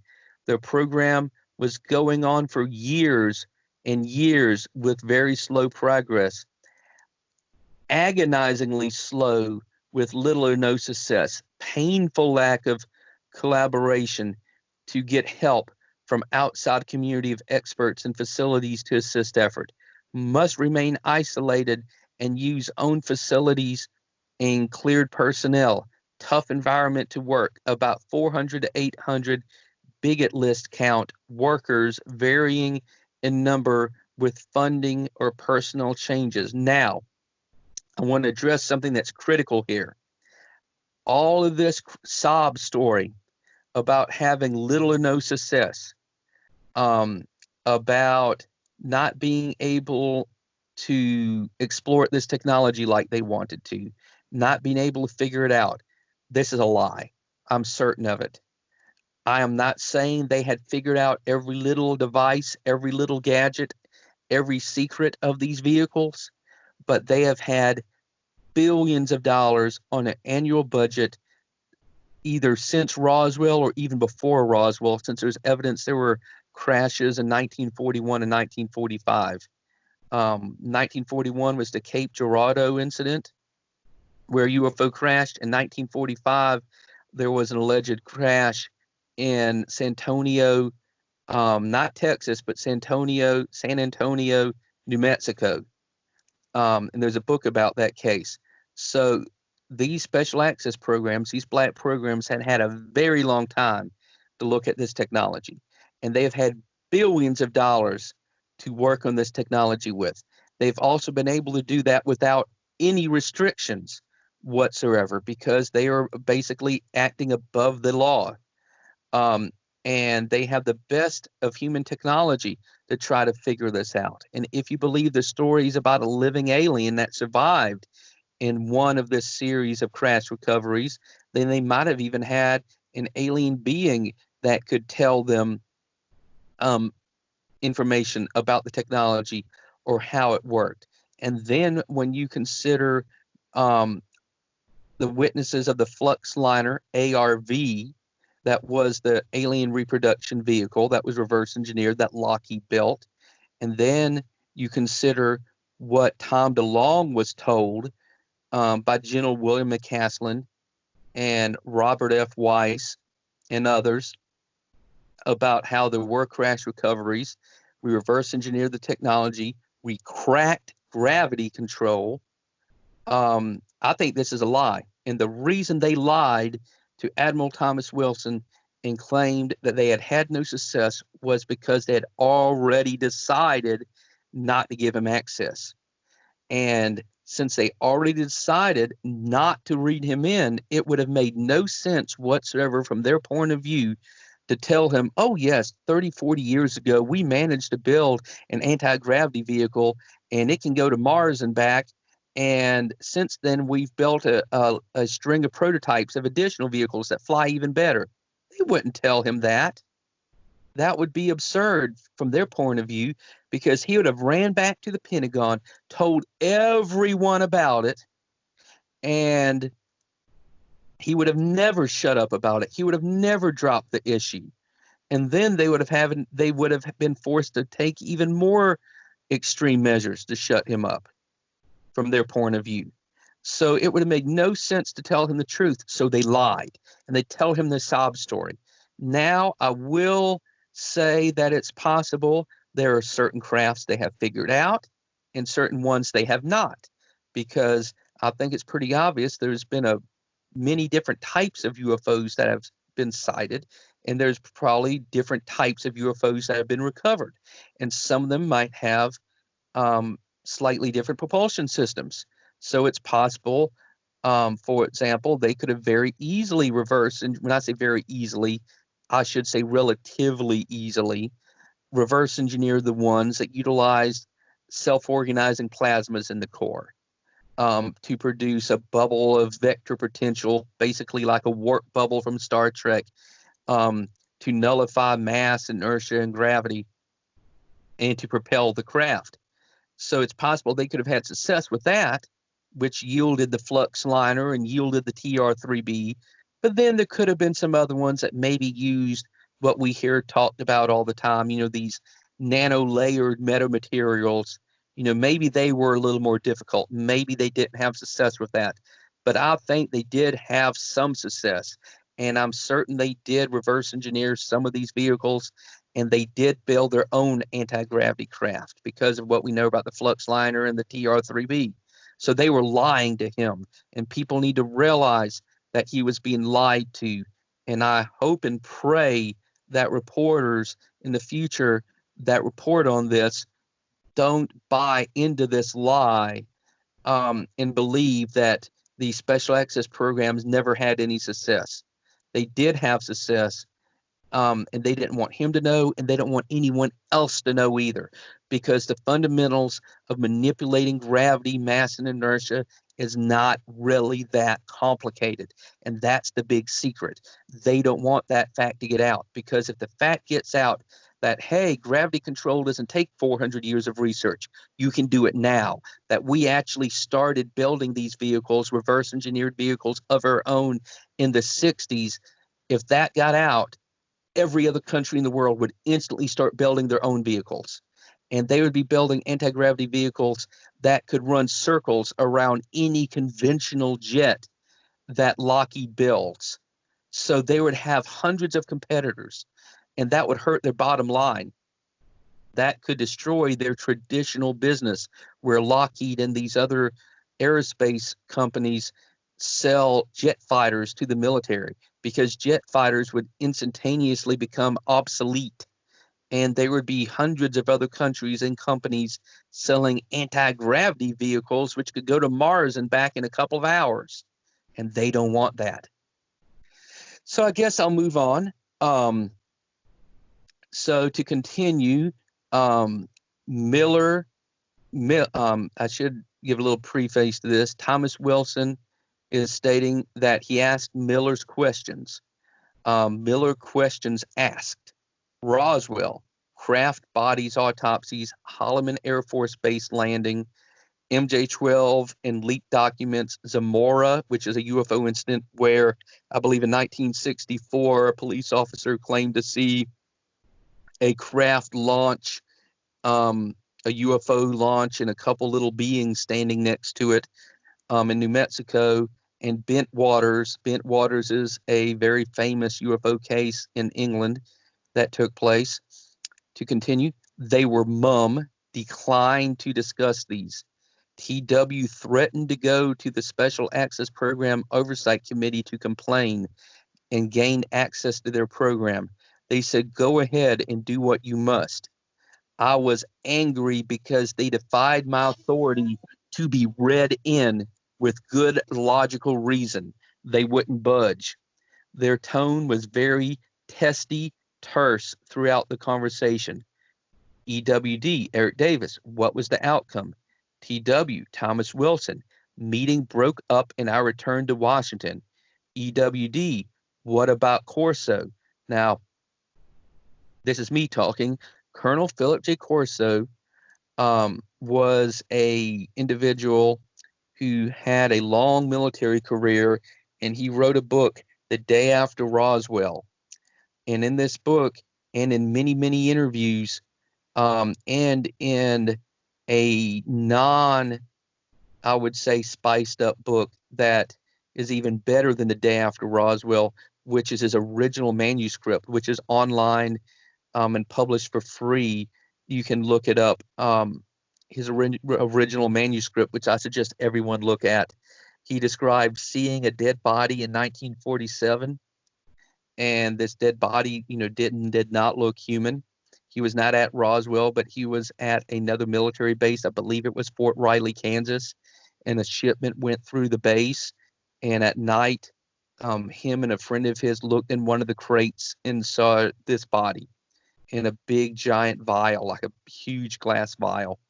And also during the 60s, he claimed that when he was the head of Foreign Technology Division in the Pentagon, which it was verified he held that position, that he had access to little pieces of hardware from the Roswell crash. So that's an interesting story if anybody wants to look it up. And I believe he's very credible. Eric Davis has stated that he has investigated Corso intensely and verified everything he said, and that Philip J. Corso was indeed the real deal and that he was telling the truth. So to move on, TW, Thomas Wilson, Greer talked about Corso on April 9th. Miller showed me the book during 2-hour private conversation. Didn't have time to read it through. Didn't buy a copy. Didn't bring Corso up at meeting. But comparing Corso's story to what I learned at meeting is more than enough to believe Corso told the truth about seeing alien hardware. EWD, Eric Davis, did you complain to SAPOC, which is Special Access Program Oversight Committee? TW, yes, call the subgroup members, senior review group members to a meeting at Pentagon, told them what happened. They responded that they would sustain the contractor on their access denial. So I ended up arguing with them for a while, broke up in 20 minutes, and they said they would meet me in 2 to 3 days. Got the call 2 days later near the end of June and met again with senior review group members. So first of all, I want to say this. They immediately said they would sustain the contractor. What Admiral Thomas Wilson just did was he revealed to the senior review group that there was these rogue special access programs which were hiding out, not reporting transparently to the oversight committee, disguising themselves in the paperwork. And he should have been applauded for that. Admiral Thomas Wilson should have gotten an award for that. They should have jumped up and said, thank you so much for revealing this to us. We will investigate this right away. We cannot have special access programs that are running around without telling us what exactly they are doing. No, instead, they decided to sustain the contractor and deny Admiral Thomas Wilson access. That shows their complicity. That's the important word here, complicity in this cover-up. The senior review group were in on it. For whatever reason, they were in on it. So now to continue. EWD, when, talking about when this happened, this meeting with them happened, before the last week of June, 97, they told me that they were sustaining the contractor, that I was to immediately drop the matter and let it go. Forget about it, as I did not have purview over their project. It didn't fall within my oversight. ETC, I became very angry, started yelling when I should have kept my mouth shut. EWD, Eric Davis, Miller and Greer said you nearly got busted. TW, close to that. Told Miller, senior review group chairman said, if I didn't follow their suggestion, that I would not see director DIA promotion, get early retirement, lose 1 or 2 stars along the way, really incredibly angry, upset over this, livid. Why such a big deal over this, considering the position of trust I have in the Pentagon? I do have relevant regulatory statutory authority over their program. That's my position. Now, he was actually threatened by the chairman of the senior review group. So instead of being given an award, or at least a thank you for exposing these programs that were not reporting honestly to the committees that have oversight over them, he was actually threatened. That sounds outright criminal to me. And when it comes to the identity of the chairman of the senior review group, of course, I want to stay flat out. I'm not 100% sure that this individual was the chairman. But at the time, Noel Longmire Jr. Was the acting Undersecretary of Defense. He was the acting, not the regular Undersecretary of Defense, but he was the acting Undersecretary of Defense, and he was the Deputy Undersecretary of Defense. So he may have been serving as the Senior Review Group chairman at the time. It makes sense that he would, because typically it is the Undersecretary of Defense that serves at that in that time period. It was the Undersecretary of Defense that would serve as a Senior Review Group chairman. However, since he was only the acting Undersecretary of Defense, we do not know that for 100% fact. We do not. I will make that clear. We do not know that. Also, Billy Cox, a UFO researcher who has a website and a blog, he actually contacted Noel Longmire Jr., and Noel Longmire Jr. Denied knowledge of this. And so I want to put that there. Noel Longmire Jr. denied knowledge of this whole incident. He does admit that he did hold both of those positions at the time, acting Undersecretary of Defense and Deputy Undersecretary of Defense, but he claims that it was a higher review group that made that decision, which I don't know if I buy into his explanation or not. I personally think that he knows more than he is telling, but that's just my opinion. I wish more people would interview him. You know, I would love to see reporters interview him and ask some more questions. So maybe he could give more detailed answers. But I will go on. So EWD, is it because funding comes from you or through you, or director of DIA? TW, core secret, can't answer. EWD, back to bigot list. Can you describe type of people? TW, corporate types, scientists and technicians, engineers, scientists, managers, etc. Any military organizations you recognize? TW, none, just ALSTAT people, and 2 on the Special Access Program Oversight Committee. 1 other Pentagon office in December 97. Paul was out as Undersecretary of Defense for Acquisition and Technology, left government, so Mike K was replaced too. By whom? Jacques Gansler was new Undersecretary of Defense for Acquisition and Technology, started December 97. Mike K was replaced by Brigadier General M. Ward. Now, this is not really crystal clear here, and I'll give an explanation why. I think that Admiral Wilson was attempting not to give the identity of the members of the senior review group to Eric Davis during this conversation, because he's mentioning Jacques Gansler was new Undersecretary of Defense for Acquisition and Technology, and he also mentions the individual before him, which would have been Paul Kaminski. However, he doesn't mention Noel Longmire Jr., who was serving as both Deputy Undersecretary of Defense, and acting Undersecretary of Defense. For some reason, he just does not mention him, and that just doesn't fit right. It seems like he should have been mentioned. Does that mean that he was the chairman of the senior review group at the time, serving in that position? We don't know for 100%. We just don't. But it seems to me it's possible.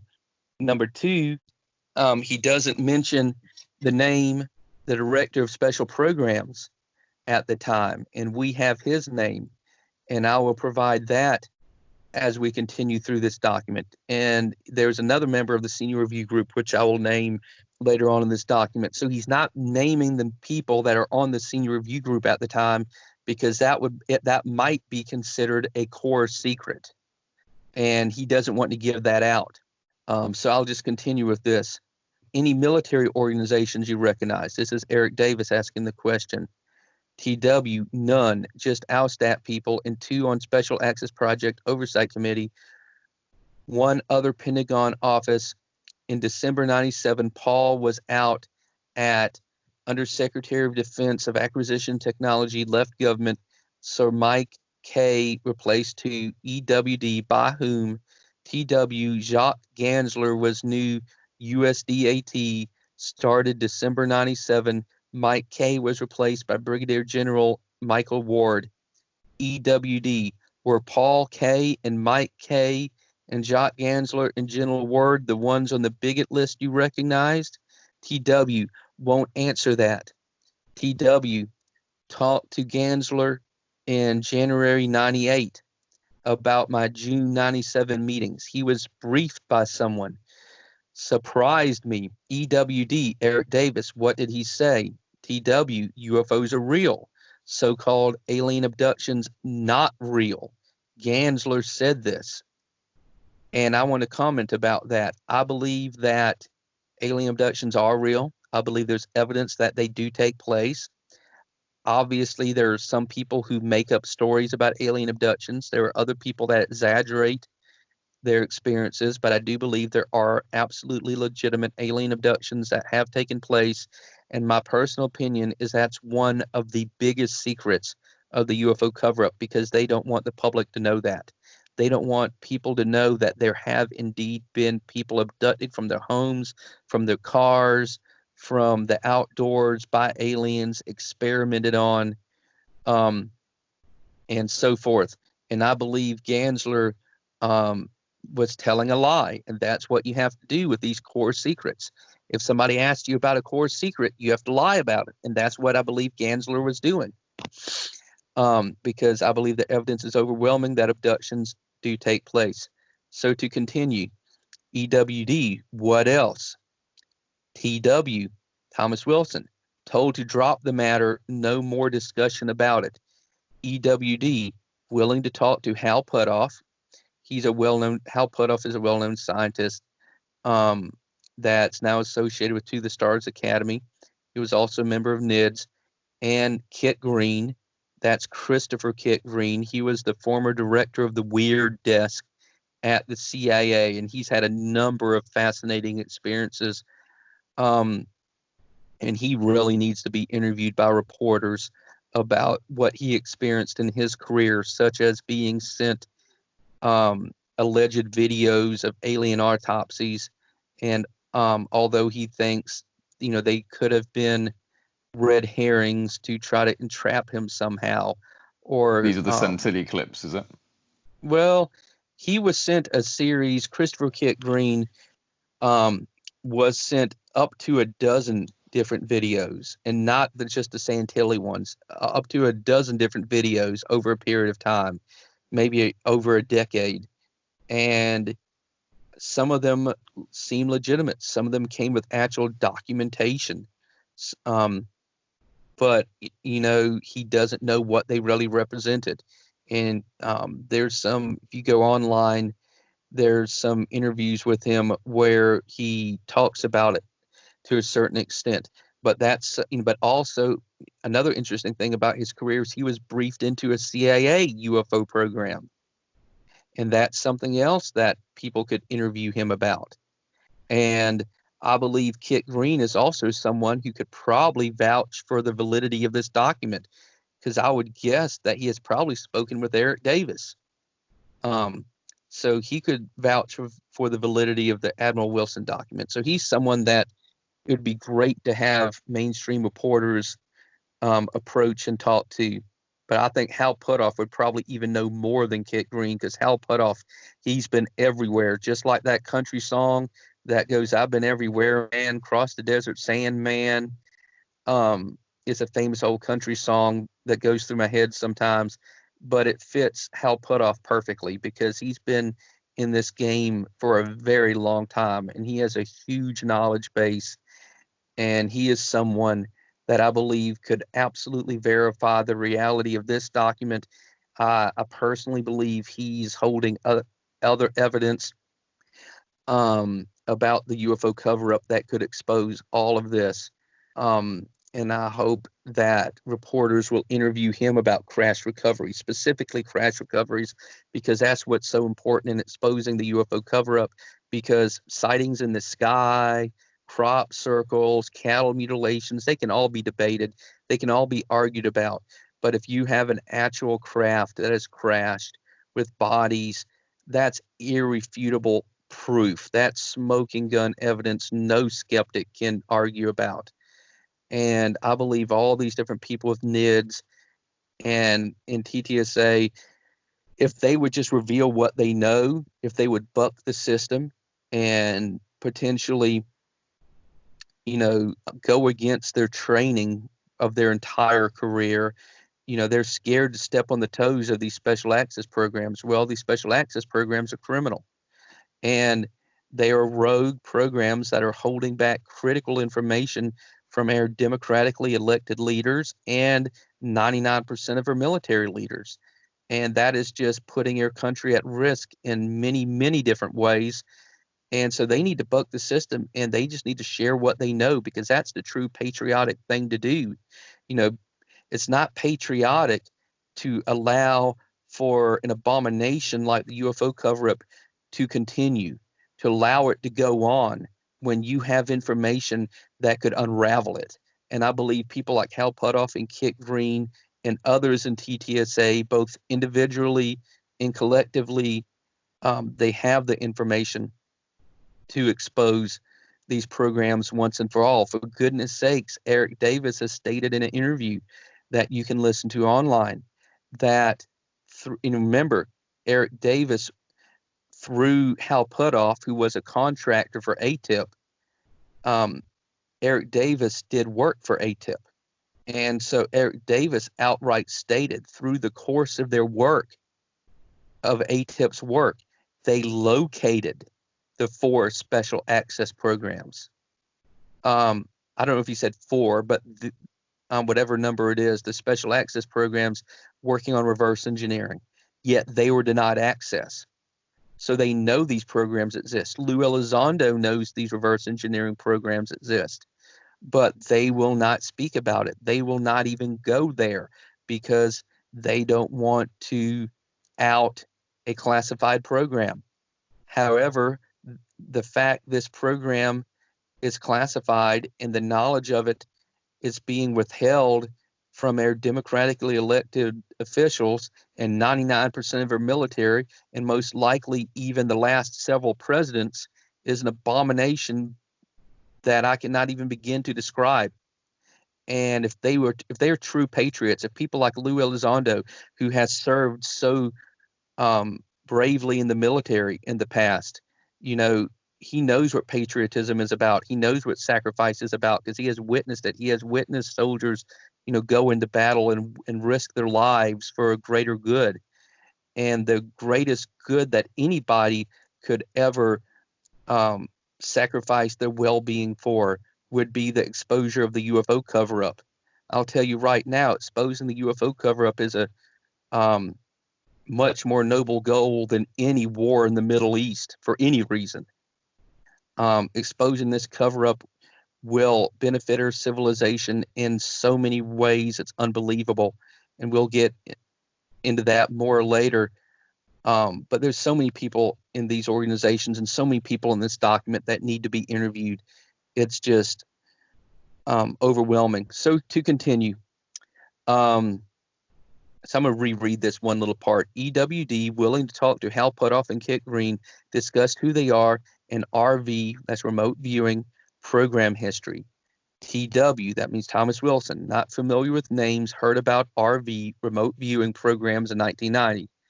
Maybe not for Hal with thinking about it. That's if he would be willing to talk with Hal.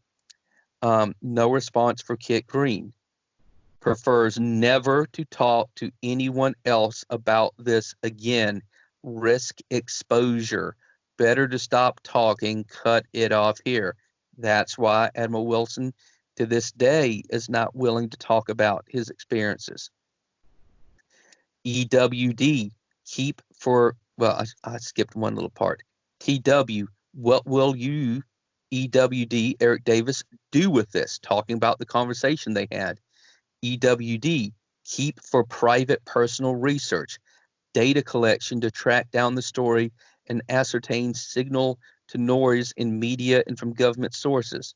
Will keep mouth shut, ET, etc., told Wilson about Mary Elizabeth Elliot, TRW story, Ingo story, 1974 RVer woman who went to Wright-Patterson Air Force Base trying to make connections. So he promises Admiral Thomas Wilson that he's going to keep all this information, this document right here, for example, for his own private personal research. However, due to the fact we're reading it, we know that didn't happen. It got out. But this is wonderful that it got out because the UFO cover-up is still going, and we need strong evidence to expose it once and for all. And this is extremely strong evidence in this document. And it lists names, and it gives all sorts of leads. And so this document is so critical to bringing down the UFO cover-up once and for all. And to mention a few of these names, Mary Elizabeth Elliot is a big mystery. We don't know who she is. We don't know exactly what went on with her. She's obviously not related to these, at least we don't think so, his experiences with the special access programs. It's a separate story of hers, another incident of some kind. But what we do know is that she had a lawyer, Jeffrey W. Griffith, that's mentioned in this document. I'll continue. And also Ingo, when it says Ingo story, Ingo Swan was an extremely gifted remote viewer, and there's a lot of information about him online you can look up. I don't know who the 1974 RVer woman who went to Wright-Patterson was. I've looked that up. I can't find that. Maybe somebody else would have more luck. So now to continue. TW, Thomas Wilson, feedback. Mary Elliott sounds like real deal based on her info and behavior with attorney Jeffrey W. Griffith. Probably will only come totally clean on her deathbed 30 years from now. Don't know about Ingo, Axelrod, or RVer woman at Wright-Patterson Air Force Base. Doesn't have info on their stories from sources. Ask for Corso material. Will send. EWD. Note. TW asked for a briefing book on my work. NASA Air Force Research Laboratory. Send other papers if I want to. Give an address in DC to mail. Will retire to Midwest and close office in 2003. So that is the summary of the Admiral Thomas Wilson document, and further discussion will happen in a moment. Okay, so after that amazing breakdown by Mr. X, which has just provided a really kind of comprehensive overview of the Admiral Wilson leaks for anyone who was already either familiar, you're hopefully now more informed, and if you have never heard of them before, hopefully this has been extremely interesting for you. So what we're going to do now is we're just going to jump into some questions and answers. So the first question that we're going to go with is, in your opinion, how important are the Admiral Wilson document leaks? Why do you think they need more attention by the public and, more importantly, really, by mainstream media? Well, the Admiral Thomas Wilson document is the most important piece of evidence the UFO community has received in decades, if not potentially ever. The document proves that a rogue, illicit cabal of unacknowledged special access programs do indeed hold crashed extraterrestrial spacecraft and have been reverse engineering them. Also, it lets us know that, at least in the past, the senior review group of the Special Access Program Oversight Committee, I should say the leadership team of the senior review group, at least, the chairman, the co-chairman, members of that senior review group were complicit in covering this up. And so, to me, that is just terrifying. And this document is what could help expose them, could help expose this UFO cover-up that has been going on for so long. Another question I'd like to ask you is if you were in a room with members of To the Stars Academy and any of their affiliated advisors who were in turn also involved in some shape or form with the Admiral Wilson documents, and could provide key insights currently unknown. If you were sitting in a room with people like Hal Puthoff, Eric Davis, Luis Elizondo, Kitt Green, etc., what would you say to them? I would say, don't you realize that your unwillingness to share what you know about this document is helping the illegal, rogue special access programs who are responsible for the atrocity that is the UFO cover-up, allowing them to continue keeping humanity ignorant over this issue? Their place in the universe, answers to questions that have plagued humanity for thousands of years, Earth-saving technologies that manipulate the vacuum itself. These gatekeepers have decided they have the authority to sequester all of this from us as if they were gods themselves. Do you realize that the most patriotic thing you could do for your country is to expose these cabals that have hijacked control of this topic and make sure that it's returned to our democratically elected representatives? For God's sakes, what do you think the founders of this country and the authors of the Constitution would have to say? Do you think they'd support your decision to remain silent? Or do you think that your admittedly hard-earned, top-secret SCI clearances are more important than getting these truths out there? Many of you have been playing the game and abiding by the rules for decades in the hopes that they'd eventually let you into these programs and give you access. Do you realize that's not realistically going to happen? The only way for all of you to obtain the knowledge and positions that you truly deserve after your decades of research is to release the core secrets that will bring down these programs once and for all. There is no use denying it. You know a great deal more about these programs, their identities, their code names, the contractors involved, what they're working on, and even more. If you could just summing up half the courage of one of the doctors or nurses in this country that are caring for coronavirus patients, often without personal protective gear, knowing that they are taking the risk of getting sick or dying themselves, or even worse, carrying it back to their spouses and children at home, then you'd share what you know openly and start going on the offensive against these programs. Doing this wouldn't make you a traitor. You wouldn't be committing some unpardonable sin against your country.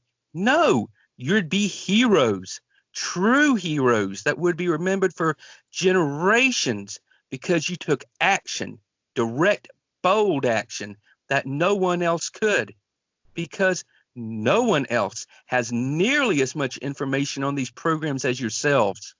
We need you. We're depending upon you. Please don't let your country down. As Benjamin Franklin once said, those who would give up essential liberty to purchase a little temporary safety deserve neither liberty nor safety. You may think the safe thing to do is continue avoiding all discussion of classified material and keep jumping through the hoops to avoid crossing or offending the special access programs working on reverse engineering, or upsetting their overlords, such as whatever might remain of MJ-12 or the control groups. But none of us are safe. None of our families are safe. And even none of our children are safe until full disclosure about the UFO subject happens and these organizations are brought down. Until then, we have no true liberty. All 7.8 billion of us sharing this planet are wearing chains around ourselves, even if we can't see them. I could not imagine a better answer to that question. And I can only hope that in some way, somehow, some of the members of To the Stars Academy and some of the people responsible for these documents in one way or another hear that statement, because that was profoundly important and absolutely on point. So thank you so much for giving that statement. You're welcome. So one thing that could help, and is one of the main key focuses, is obviously the chain of custody relating to these documents and how exactly they managed to get out into the public realm. So can you just kind of break down the chain of custody for us? Okay, that's an important question.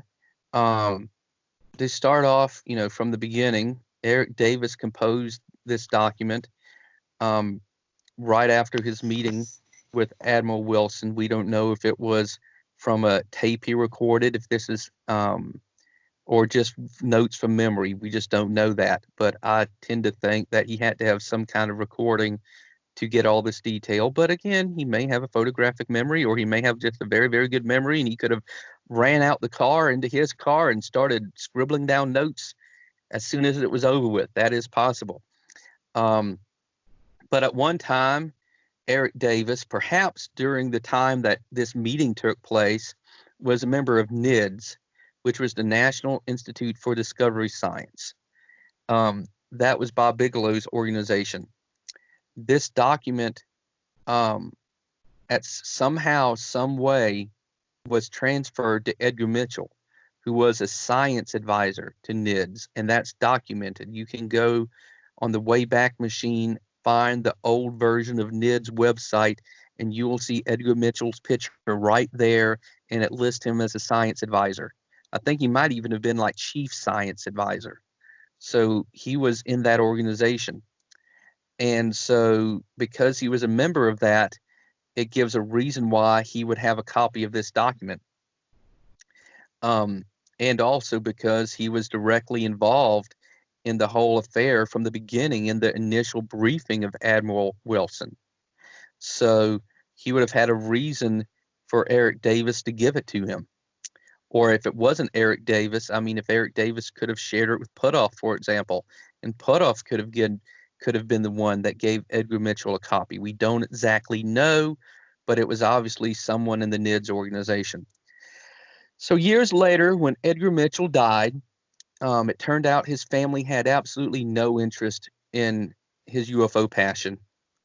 And they were literally going to toss out his entire archive of UFO documents, literally just throw it all into a dumpster, which would have been a horrible tragedy. A friend of his, which remains unidentified, stepped in and asked the family if he could have the documents, and he legally acquired them. They were not stolen. They were not hacked. They were not taken without them knowing. They were legally acquired from the family because he had been a friend of Edgar Mitchell. And this individual who acquired these documents from Edgar Mitchell's home knew James Rigney. And I guess during discussion, somehow at some point, he told James Rigney about these documents. And then James Rigney found a way to acquire the Admiral Wilson document from him. And so from there, he gave the Admiral Wilson document to Grant Cameron, and Grant Cameron was supposed to publish it broadly, but Grant Cameron because he was so freaked out about the significance of this document, because it's so hot, it's so important, it contains so much critical information and so many names. He didn't know what to do. Grant Cameron claimed that he was losing sleep over it at night. He would wake up in a sweat. And so he just held on to it. But Grant Cameron was also privately distributing it to certain individuals. And apparently one of these individuals, who could have been one of the so-called young guns of ufology, like some people like to call them, it could have been one of them. We don't know. Grant Cameron claims he has a suspicion of who it was, leaked one of these documents to Reddit. And it sat on Reddit for a period of time, completely unnoticed, until someone on Twitter apparently noticed it or was informed about it, and they posted a link, and then it just went viral. And I'm so glad it was leaked and Grant Cameron was not the one that actually posted it, because Grant Cameron has described how he told his assistant originally to literally black out every single name in the document and to black out other bits of information as well. So it would have been a heavily redacted document if Grant Cameron would have had his way. But thankfully, someone else a little bit braver, a little bit bolder, a little bit more courageous, not saying Grant Cameron is not courageous because he's done great research, but in this case, someone a little bit bolder just posted it in completely unredacted format. And I think that is so critical, because that's what's the information in this document is what's going to help disclosure happen. If reporters can actually have the courage to use this and investigate and then report on it. All right, so who do you believe are the most important players in the whole Admiral Wilson leak scenario that are not specified within the transcripts? Well, I think that the identities of the members of the senior review group at the time when he was searching for these special access programs is very important. He does not name the members of the senior review group at the time. And I think he does not name them because he would not want to reveal classified information, because they would have most likely have been read into this program. The name would have been on the bigot list. So to reveal who they were could potentially be revealing names that were on the bigot list and therefore would have been a core secret, which he was not willing to share with Eric Davis. But we know, we think we know who was on the leadership team of the senior review group. There are other people that would have served in the senior review group, but this would have been the leadership team. The first name is Noel Longmire Jr. Noel Longmire Jr. At the time, he was serving as both the Deputy Undersecretary of Defense and the Undersecretary of Defense. And traditionally, during that time period, it was the Undersecretary of Defense that would have been the chairman of the senior review group.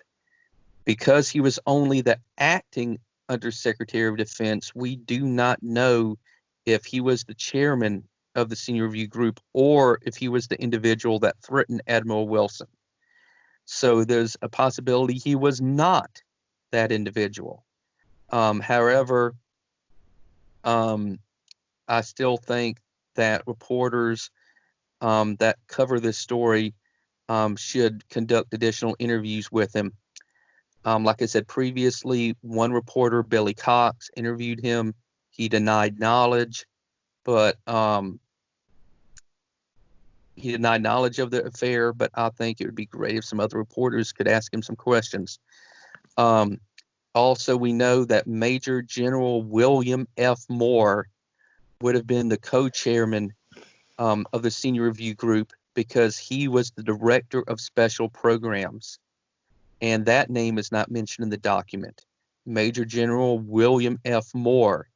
Other names were mentioned. The name of the director of special programs before him and the name of the director of special programs after him. So his predecessor and successor were both named in the document, but the actual name of the director of special programs that would have been in that position at the time was not named. And I believe that was intentional on the part of Admiral Wilson, that he didn't want to give that name. But that name, and this is an absolute fact, that he was the director of special programs, which would have made him the co-chairman of the senior review group, was General William F. Moore.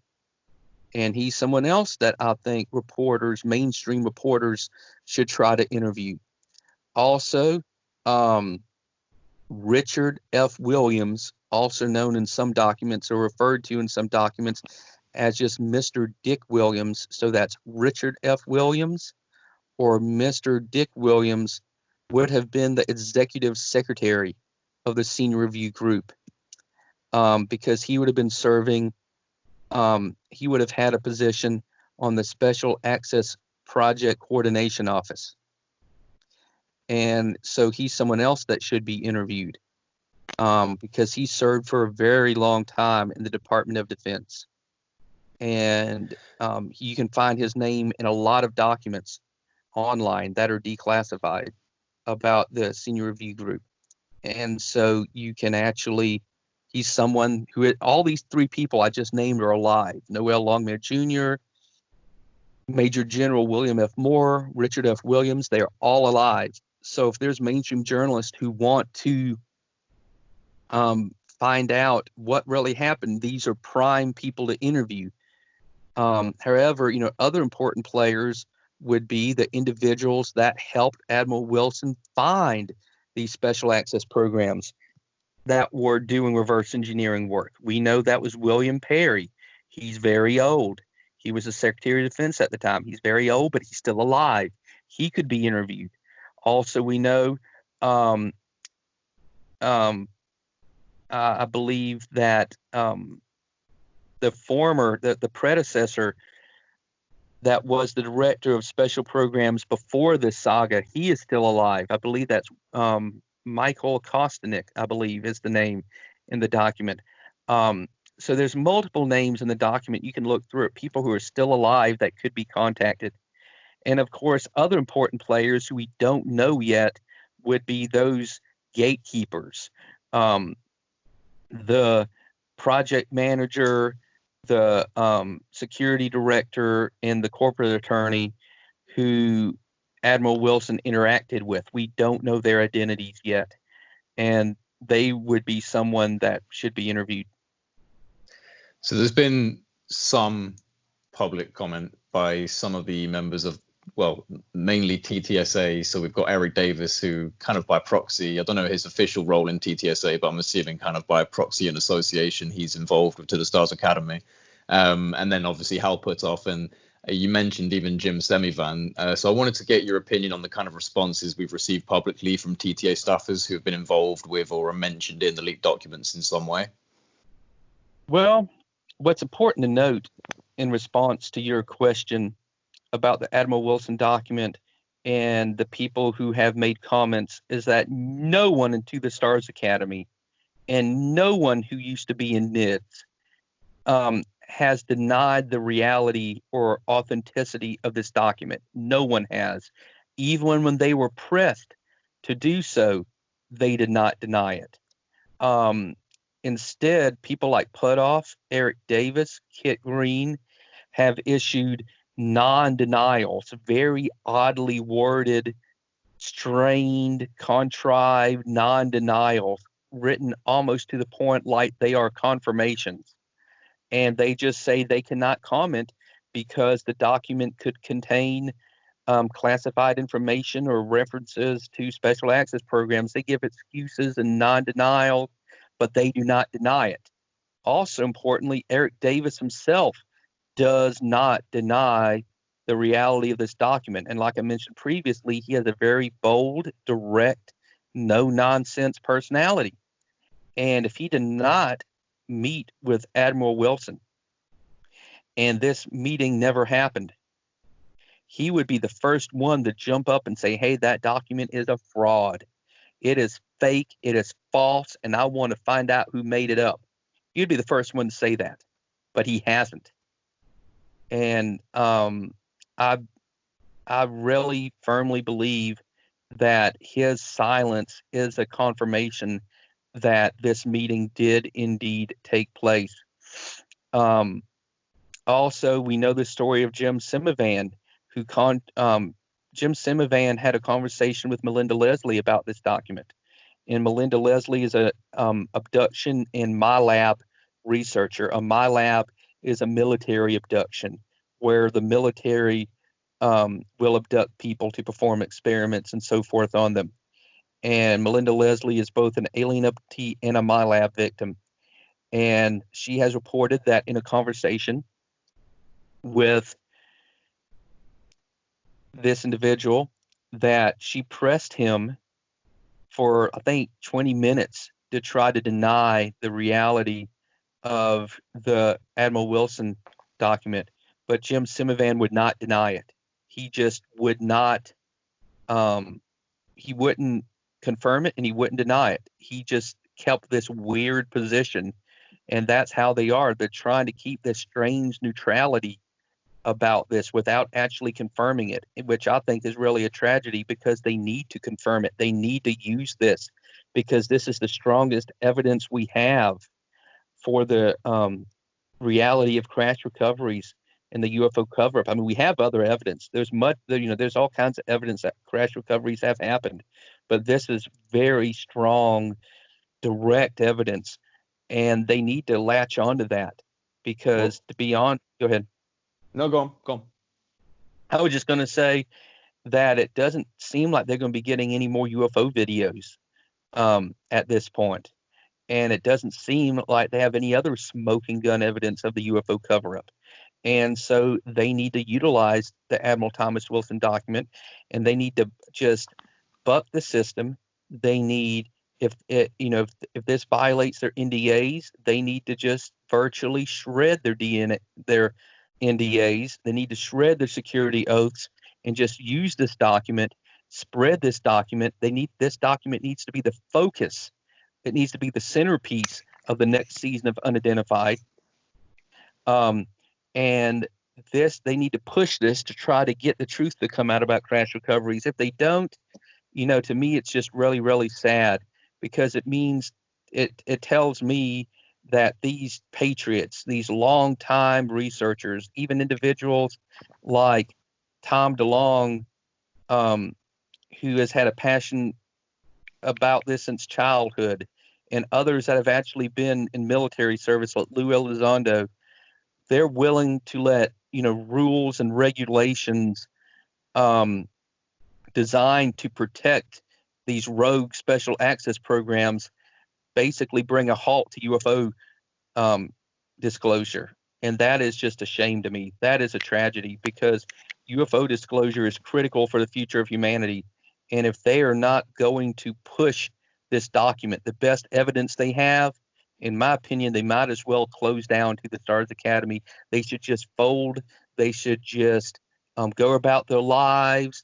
They should just enjoy their retirement, enjoy time with their grandchildren, and just enjoy life rather than continue to try to push UFO disclosure, but in a sort of gimped manner with two arms tied behind their back, unable to use their best evidence. To me, that's just, I just cannot describe how ridiculous the situation is that they will not openly talk about this document. Well, I think we're both in agreement that our hope for this discussion is that if there's any kind of mainstream researchers or journalists that are looking to, pursue this story, that it can serve as a kind of comprehensive breakdown of why it's so important and, what needs to be done. And that's kind of my question as well. And I suppose in essence, not just for journalists, but for anyone who's interested in this story and these leaks, what, in your opinion, needs to be done in order to fully take advantage of these documents now that they're out? Well, if there's mainstream journalists paying attention to this and investigating this, they need to start questioning people. They need to start interviewing people. There's many, many people that can be interviewed. There's many names in this document. There's other names we revealed. 3 people that are still alive that were members of the senior review group. Except we're not 100% sure about Longmire Jr., Noel Longmire Jr., we're not 100% sure about him, but there's potentially 3 people that could be interviewed. And there's other people too, because we know previous members of the senior review group. Also, I want to suggest that any mainstream reporters who are listening to this realize that there have been, even in just the last couple of decades, at least 13 different directors of special programs for ALSTAT. There's been 13 of them.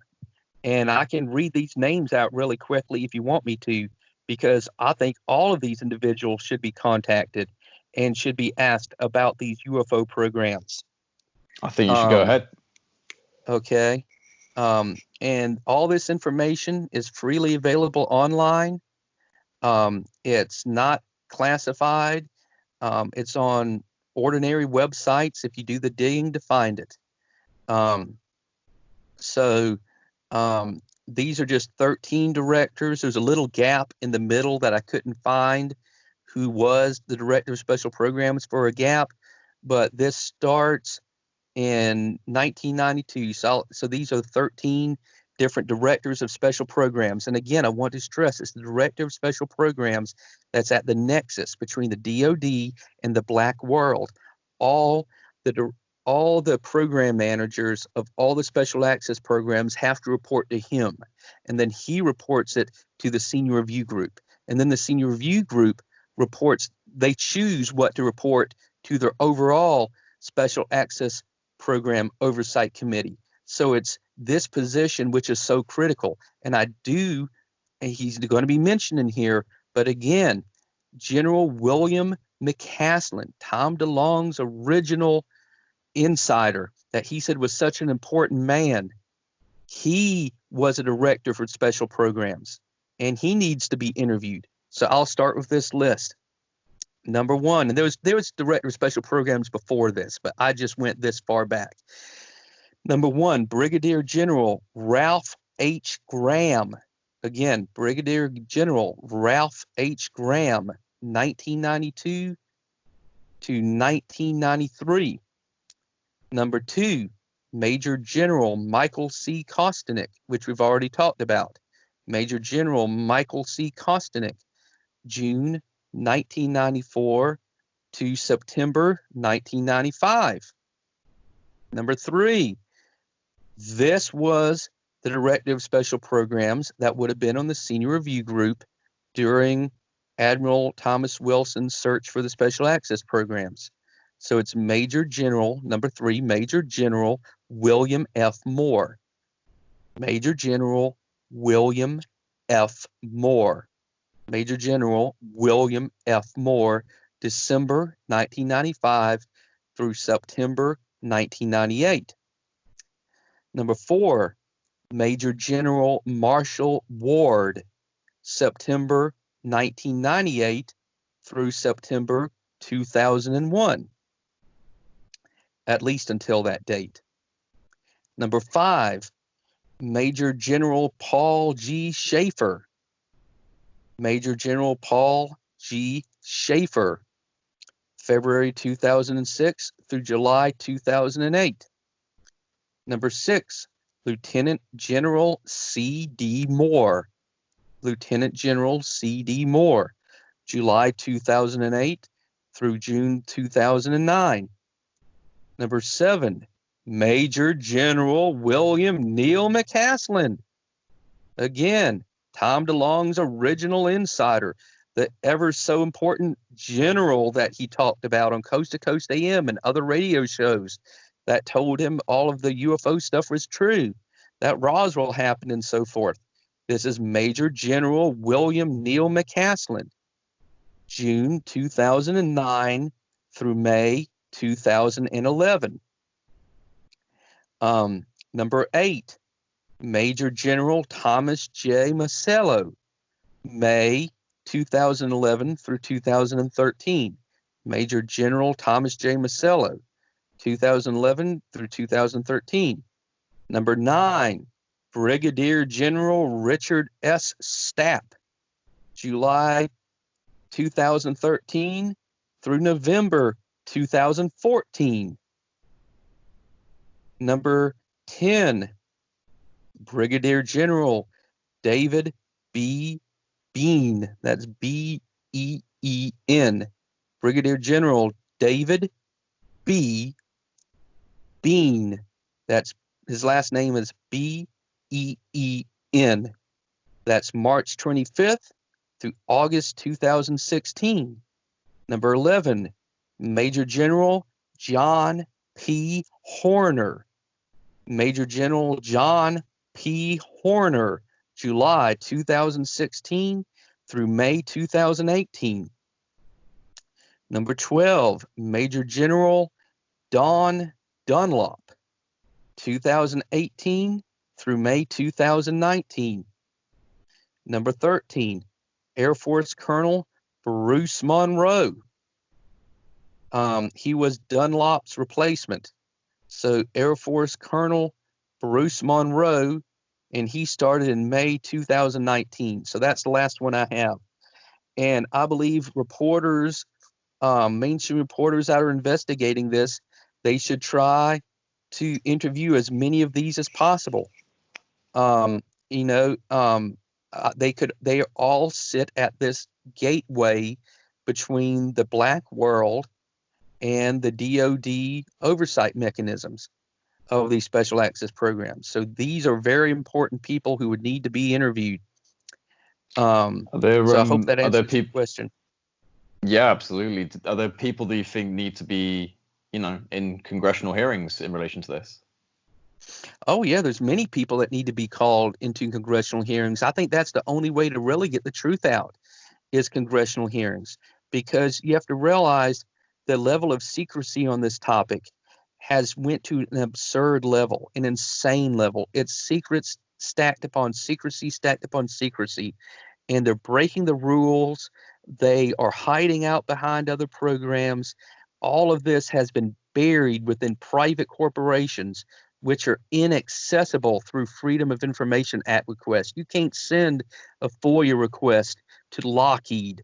You cannot. It just doesn't work. It's not applicable to a private corporation. And all of this is just buried. The only way to get the truth out is if Congress has open congressional hearings, and this can't be done behind closed doors. You cannot end UFO secrecy and bring it into the cover-up if you make the congressional hearings secret. Whatever former classified programs or currently classified UFO programs get revealed, they just have to be revealed openly and publicly. It has to be. If that doesn't happen, then the congressional hearings are useless. So we need open, transparent congressional hearings, nothing classified, no closed doors sessions, not a single one. Every session has to be completely open, and we need many different people to be called to testify. Obviously, we need Admiral Thomas Wilson to testify, to tell his story. We need all the individuals who had been in the senior review group at the time. We need them to testify. We mentioned their names already. We also need other members of the leadership in the DoD at the time, including everyone up to William Cohen, which was the Secretary of Defense, William Cohen. All of them need to testify. All the former director of special programs that I just listed, including General William McCaslin, need to testify in congressional hearings. What a lot of people don't realize is the Department of Energy. They have a senior review group of their own because they have special access programs. And in addition to a special access program oversight committee, they also have a senior review group, sort of like the DoD.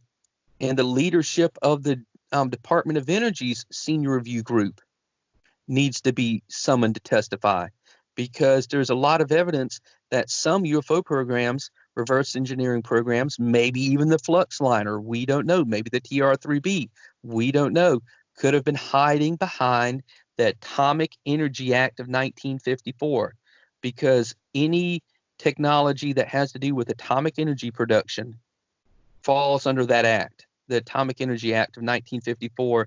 and anything that falls under that act is controlled by the Department of Energy. And also another little thing I was going to mention here is that if these UFOs that they have acquired, if they believe, they don't even have to know it, if they just believe that they utilize nuclear power in any way, like if they have a self-organizing plasma in their core, a macro EVO, exotic vacuum object, for example, then they might be hiding it behind an even more restrictive Department of Energy classification. And this classification is called a critical nuclear weapon design information. That's CNWDI, critical nuclear weapon design information classification. So there could be these programs buried in the Department of Energy, managed by private corporations that would be leeching funds off the Department of Energy. So whoever is in charge of their senior review group, and they need to be called to testify as well. Also, I believe all of the original insiders of Tom DeLonge need to be called to testify, including, for example, William McCaslin, of course, but also Robert F. Weiss of Lockheed that Tom DeLonge met at Area 51 and talked about the UFO topic with. He needs to be summoned. Also, there's other insiders that he had originally. I believe one was General Michael Carey. He could be, I believe he worked for NORAD, and they track every object in the sky and every object in orbit. So he might have critical knowledge that could help unravel this. And also there's people in TTSA have been researching this topic for decades, and they have probably signed NDAs and non-disclosure agreements, and have heard all sorts of information from different parties that they promise to keep, confidential, because that's a big problem in the UFO community right now. It's a gigantic problem because somebody wants to say something to you, but before they'll do it, they have to say, don't tell this to anybody. Keep it to yourself. You have to promise me you'll keep this confidential. And then you're bound by that promise, and you can't repeat the information to anyone. So it's a big problem. But individuals like Dr. Hal Puthoff, Christopher Kitt Green, in TTSA, they need to be, like Christopher Kitt Green isn't actually in TTSA, but he's part of their larger network. And he was also a member of, I believe he was a member of NIDS at one point, or at least closely affiliated with them. They need to be called to testify. And of course, Eric Davis himself needs to be called to testify, because not only did Eric Davis have this amazing meeting with Admiral Wilson, but it seems like in one of his interviews, he very, very strongly at least alludes to the fact that he was partially read in to a special access program. He talks about meeting the vice president of a legacy aerospace corporation that told him, yeah, I worked in the reverse engineering program, but I don't anymore. So he has all kinds of inside information that he needs to share to Congress. I would also say that Dr. Stephen Greer needs to be summoned to Congress to speak, because he claims to have loads of information he has never shared as an insurance policy. So if anything ever happened to him, all this information he's never released would be published. But that information needs to be released immediately in a congressional hearing for everyone to know. And obviously, when all these people are speaking, this would be a long process. It wouldn't be a one-day affair. This would be weeks. This would be weeks of televised congressional hearings, and other names would come up. And then those individuals would have to be summoned to testify. And anybody that wouldn't testify, Congress needs to send authorities out to bring them to testify if they won't do so voluntarily, or if they are too old, if they are in a nursing home, if they are in a care facility, then they need to send congressional representatives to get testimony from them remotely, or use a secure streaming service to stream the testimony straight to the open congressional hearings. All of this has to be open, and it has to be transparent, because the whole purpose of this is bringing light to a very obscure, dark, scary subject. And I say scary not because of the ETs being scary necessarily, not because there's ETs visiting Earth or that UFOs have crashed, but because private corporations and rogue special access programs have usurped the authority of our democratically elected representatives. That's what's terrifying. I think there's more than enough information out there now for any mainstream reporter who wants to latch on to this story to give them a direction to go. And there's many people they can interview. There's many sources for information. If anybody listening to this in the mainstream media wants to talk to me, they can always send you an email or contact you, and you can forward me the correspondence, because I think this is a story that needs to be told, because the future of human civilization depends upon this. Well, we've discussed this a lot, but why do you personally think UFO disclosure is so important? And also, why do you think it's worth taking it to the level of things like congressional hearings when it comes to these types of document leaks as well? Well, obviously, the first obvious thing that comes to mind is that we're such a warfaring species, we're destroying ourselves. We work against each other. We don't work for the common good on this planet. Different countries are either in actual physical combat against each other, or they play spy games against each other, or they lie to each other about issues like coronavirus, and they hold information back from each other. But what we really need is for UFO disclosure to happen, because it creates a much bigger issue that transcends all the petty nonsense that's causing so much strife and discord on this planet. And it would bring humanity together, because there would be a more important issue to deal with. Also, I think it's so much more important because it would tell us about our place in the universe. There's so much to learn from these ETs. And since we've had craft and we've had bodies and perhaps even a live alien, I'm sure the special access programs have been able to acquire a ton of information about these beings and where they come from. And I don't doubt for a moment that they have established open communications, because if there are ETs flying in our skies in physical craft and physical vehicles, and if these special access programs, like we know they've had billions of dollars in funding, they would have figured out a way to communicate with them. And so establishing communication with these beings could tell us so much about the universe we live in. It could alert the world that we live in a universe full of life, and that we have so much more in common with each other on this planet than we have differences. And it could help potentially bring humanity together, so there's less racism, there's less strife among all of us. When we are all human, we all have the basic needs and desires. We need to cut out some of the petty bickering and fighting amongst each other and work for the common good of our species. Also, the technological discoveries is enormous, because these craft literally have a mastery of gravity, inertia, mass. They can manipulate the vacuum or the ether or the zero-point energy field, the electron-positron sea, whatever you want to term this universal medium. They know how to engineer it. They know how to manipulate it. And with that technology, we could produce unlimited clean energy. We could have, transportation would become ultra fast and ultra cheap. Literally, the dream of flying cars would become a reality, but it wouldn't just be flying cars that could travel across town or across state or to another country. There could be flying cars that could go to Mars and back, literally.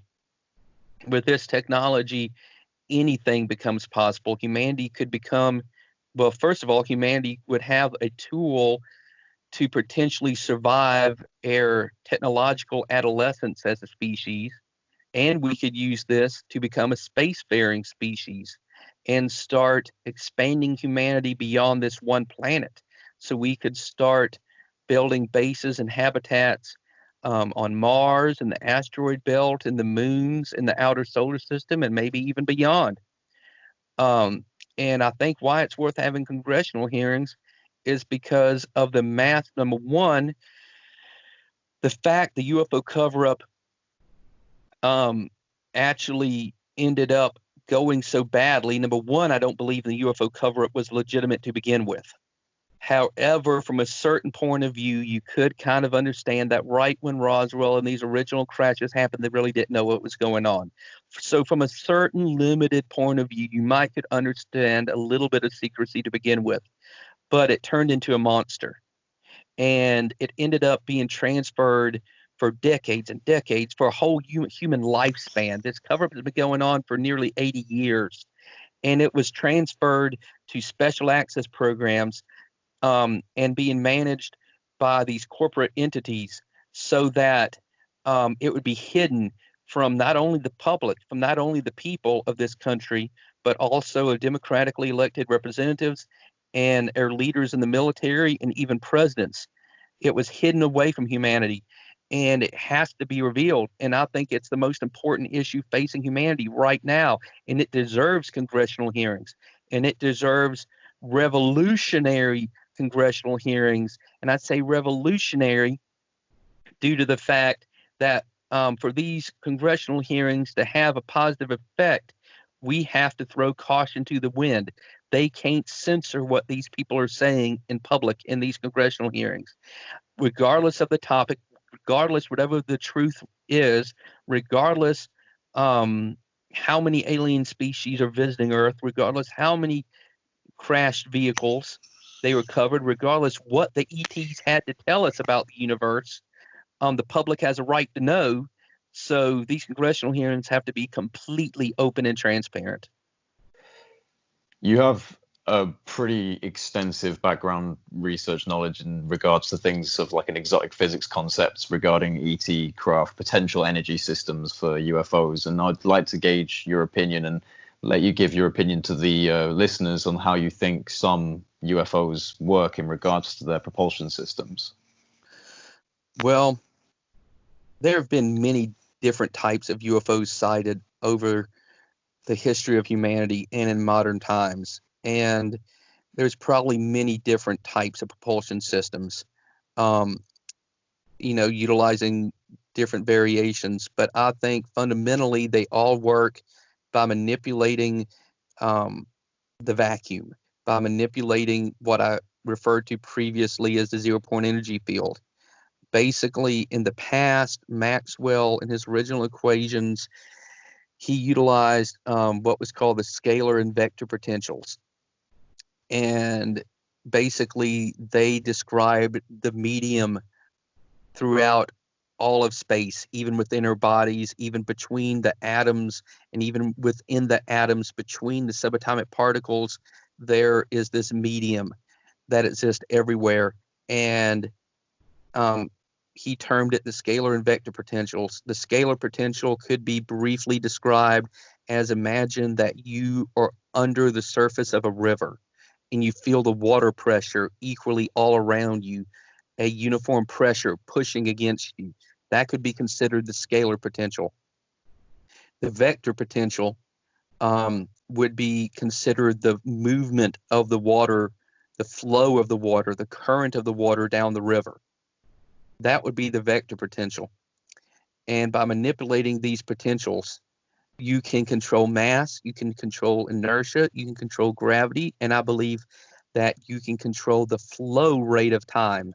I don't want to get into this detail and too in depth, but I have some skepticism about wild time travel, going back and forth to the future and the past and creating paradoxes. That seems to present some problems there. But if you look at the theories out there, it makes perfect sense that the flow of time could be controlled, either accelerating it in a certain region or slowing it down in a certain region. And to manipulate the ether and the vector and scalar potentials, my personal opinion after the research I have done is that a lot of these UFOs utilize self-organizing plasmas. Another term for a self-organizing plasma could be an EVO, which stands for Exotic Vacuum Object. Kenneth Radford Shoulders investigated EVOs for several years in a partnership with Harold Putoff and Bell Church, and eventually their partnership kind of faded out and they went their own ways. But he did some amazing research, and these EVOs have very exotic properties. And the one property we'll talk about right now is that they seem to, in these, what an EVO is, it's a self-organizing plasma of electrons and ions, and they can be either spherical or toroidal, and they seem to nullify a huge portion of their mass and inertia. So it's like they're creating a warp bubble around them. And I believe that is a bubble of vector potential around them. And so they are manipulating the vacuum, and he was able to accelerate these tiny, tiny EVOs that's potentially only a few microns in size to a small fraction of the speed of light for very, very little energy input. Literally, it was as if their mass was only 1,000th or less of what it should be. And I believe UFOs are utilizing the same principle. They have an internal self-organizing plasma that creates a bubble of vector potential around them, which could be considered roughly, I'm sure there's differences because Star Trek is fictional, but the basic concept of producing a field around yourself that allows for faster than light propulsion is indeed a real concept, in my opinion, and they utilize that. Now, I believe that some UFOs most likely utilize really advanced concepts. Some of them, they might utilize all these advanced metamaterials we hear about with nano-layered, all this bismuth, magnesium, nano-layered stuff. That could very well be possible. But what I believe the real secret is, I believe what the fundamental truth is, that the powers that be in these special access programs and what Lockheed doesn't want us to know is that it does not require metamaterials to produce anti-gravity craft, to produce a warp field, to produce these godlike vehicles that could take us around the solar system in hours. Instead, it only requires the production of a self-organizing plasma, which on the surface would have what's called a double layer, which is one side of the double layer would have positive ions, and the other side of the double layer would have electrons. But these electrons would be not ordinary electrons, but they would be in the form of Cooper pairs, and they would be exchanging energy with each other, and their waveforms would be overlapping. So they would no longer be completely individual electrons, but they would be what's called a Bose-Einstein condensate, because their waveforms, what they are, their fundamental structure would be overlapping with each other. And I believe when in a self-organizing plasma, this structure is formed, it can gain more traction with the vector potential and scalar potentials or the ether. So when it moves, so let's say you have it spinning or you have it flowing, this double layer can actually produce a way stronger vector potential or flow of ether than ordinary electrons that were not in a superconducting state. And I believe it's a superconducting quantum membrane that forms on the self-organizing plasma on the exterior at this double layer, which is critical for the anti-gravity effect.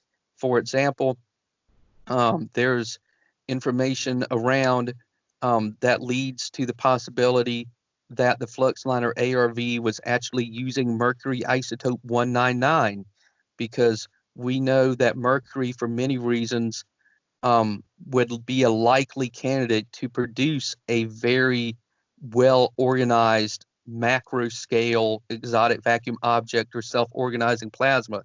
Mercury isotope 199, when it's doubly ionized, that means 2 electrons are removed from its outer shell. It obtains a pseudo noble gas configuration. And we know noble gases, which are gases like argon, xenon, krypton, and so forth, work well in producing these self-organizing plasmas.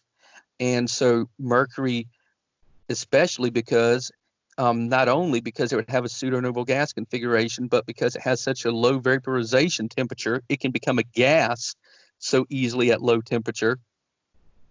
It would be perfect to produce one of these self-organizing plasmas in the core of one of these systems. And I think the big secret, like I said before, is that Lockheed, probably with the help of other contractors, not totally in isolation, but with the help of other contractors, built anti-gravity craft long ago. I believe probably in the late 50s or early 60s, they built these anti-gravity vehicles, and they probably built many different variations of them.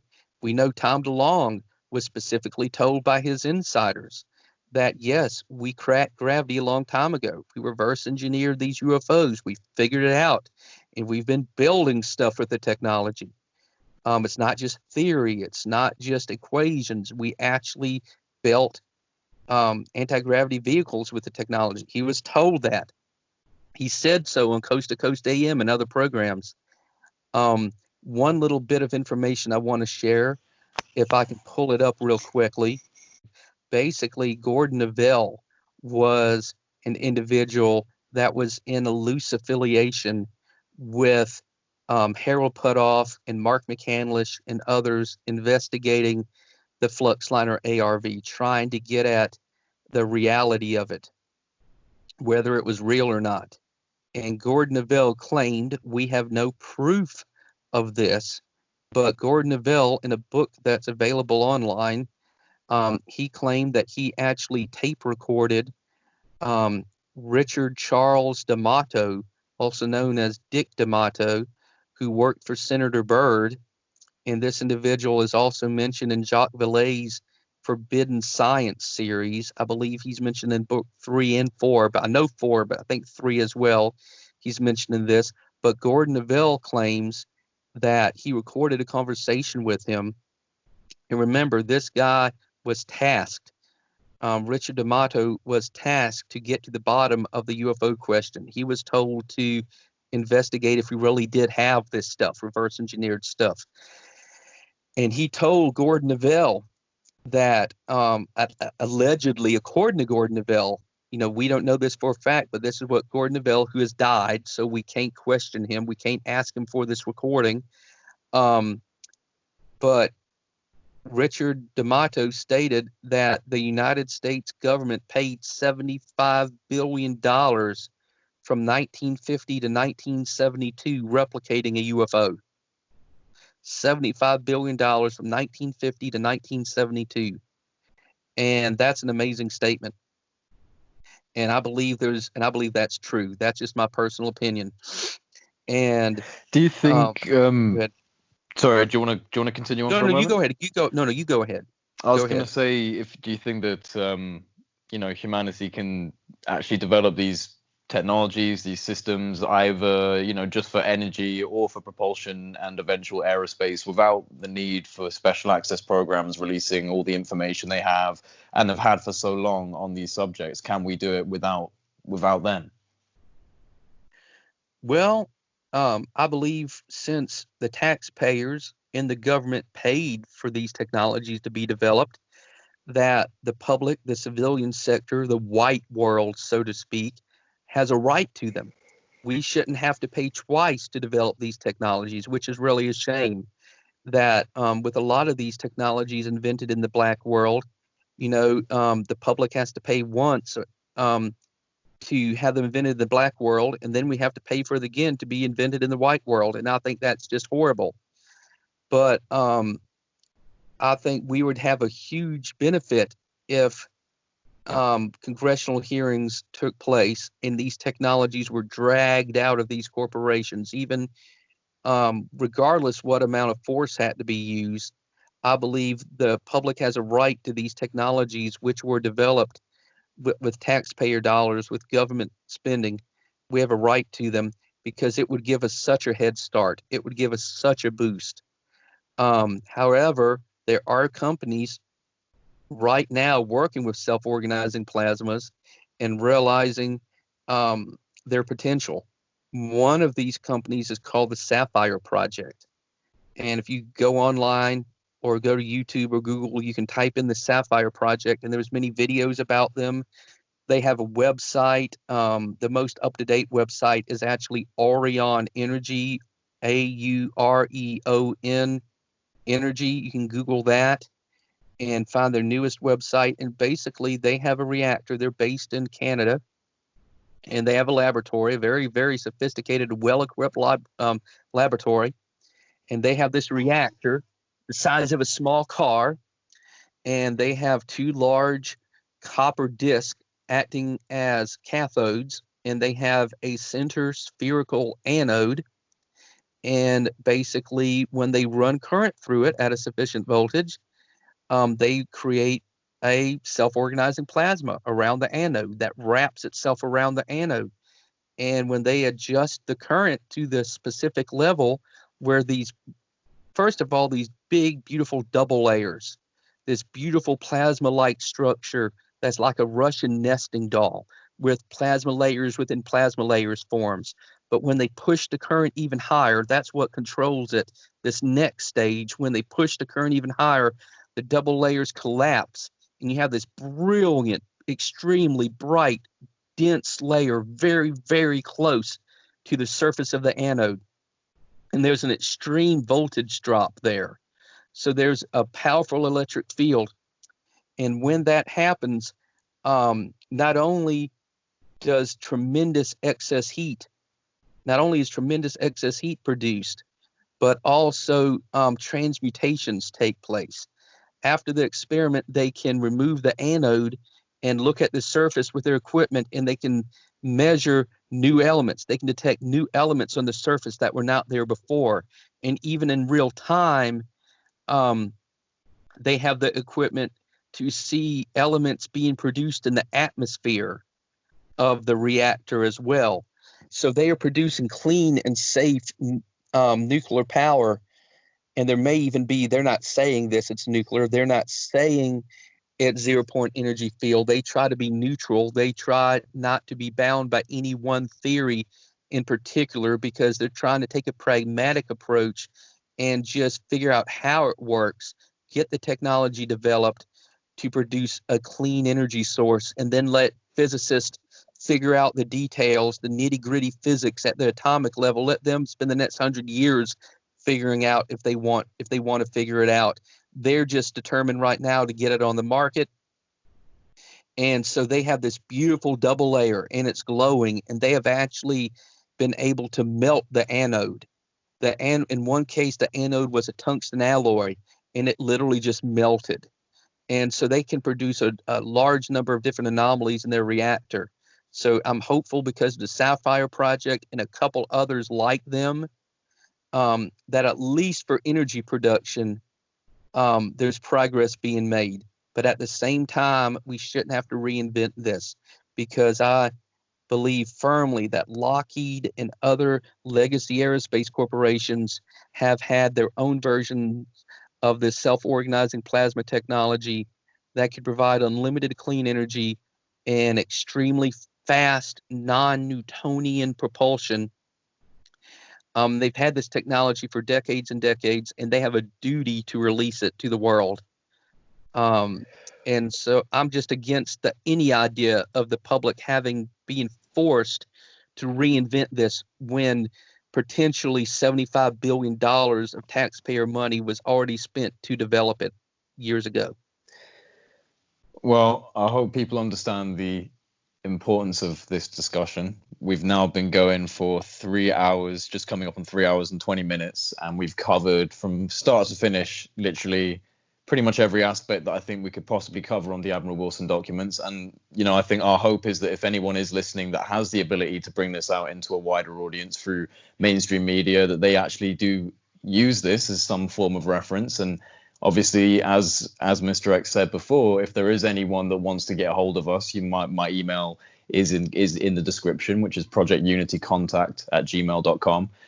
So if anyone does want to get hold of us for further contact, for me to pass you on to Mr. X, then I'm sure you'd be happy for me to do that, wouldn't you?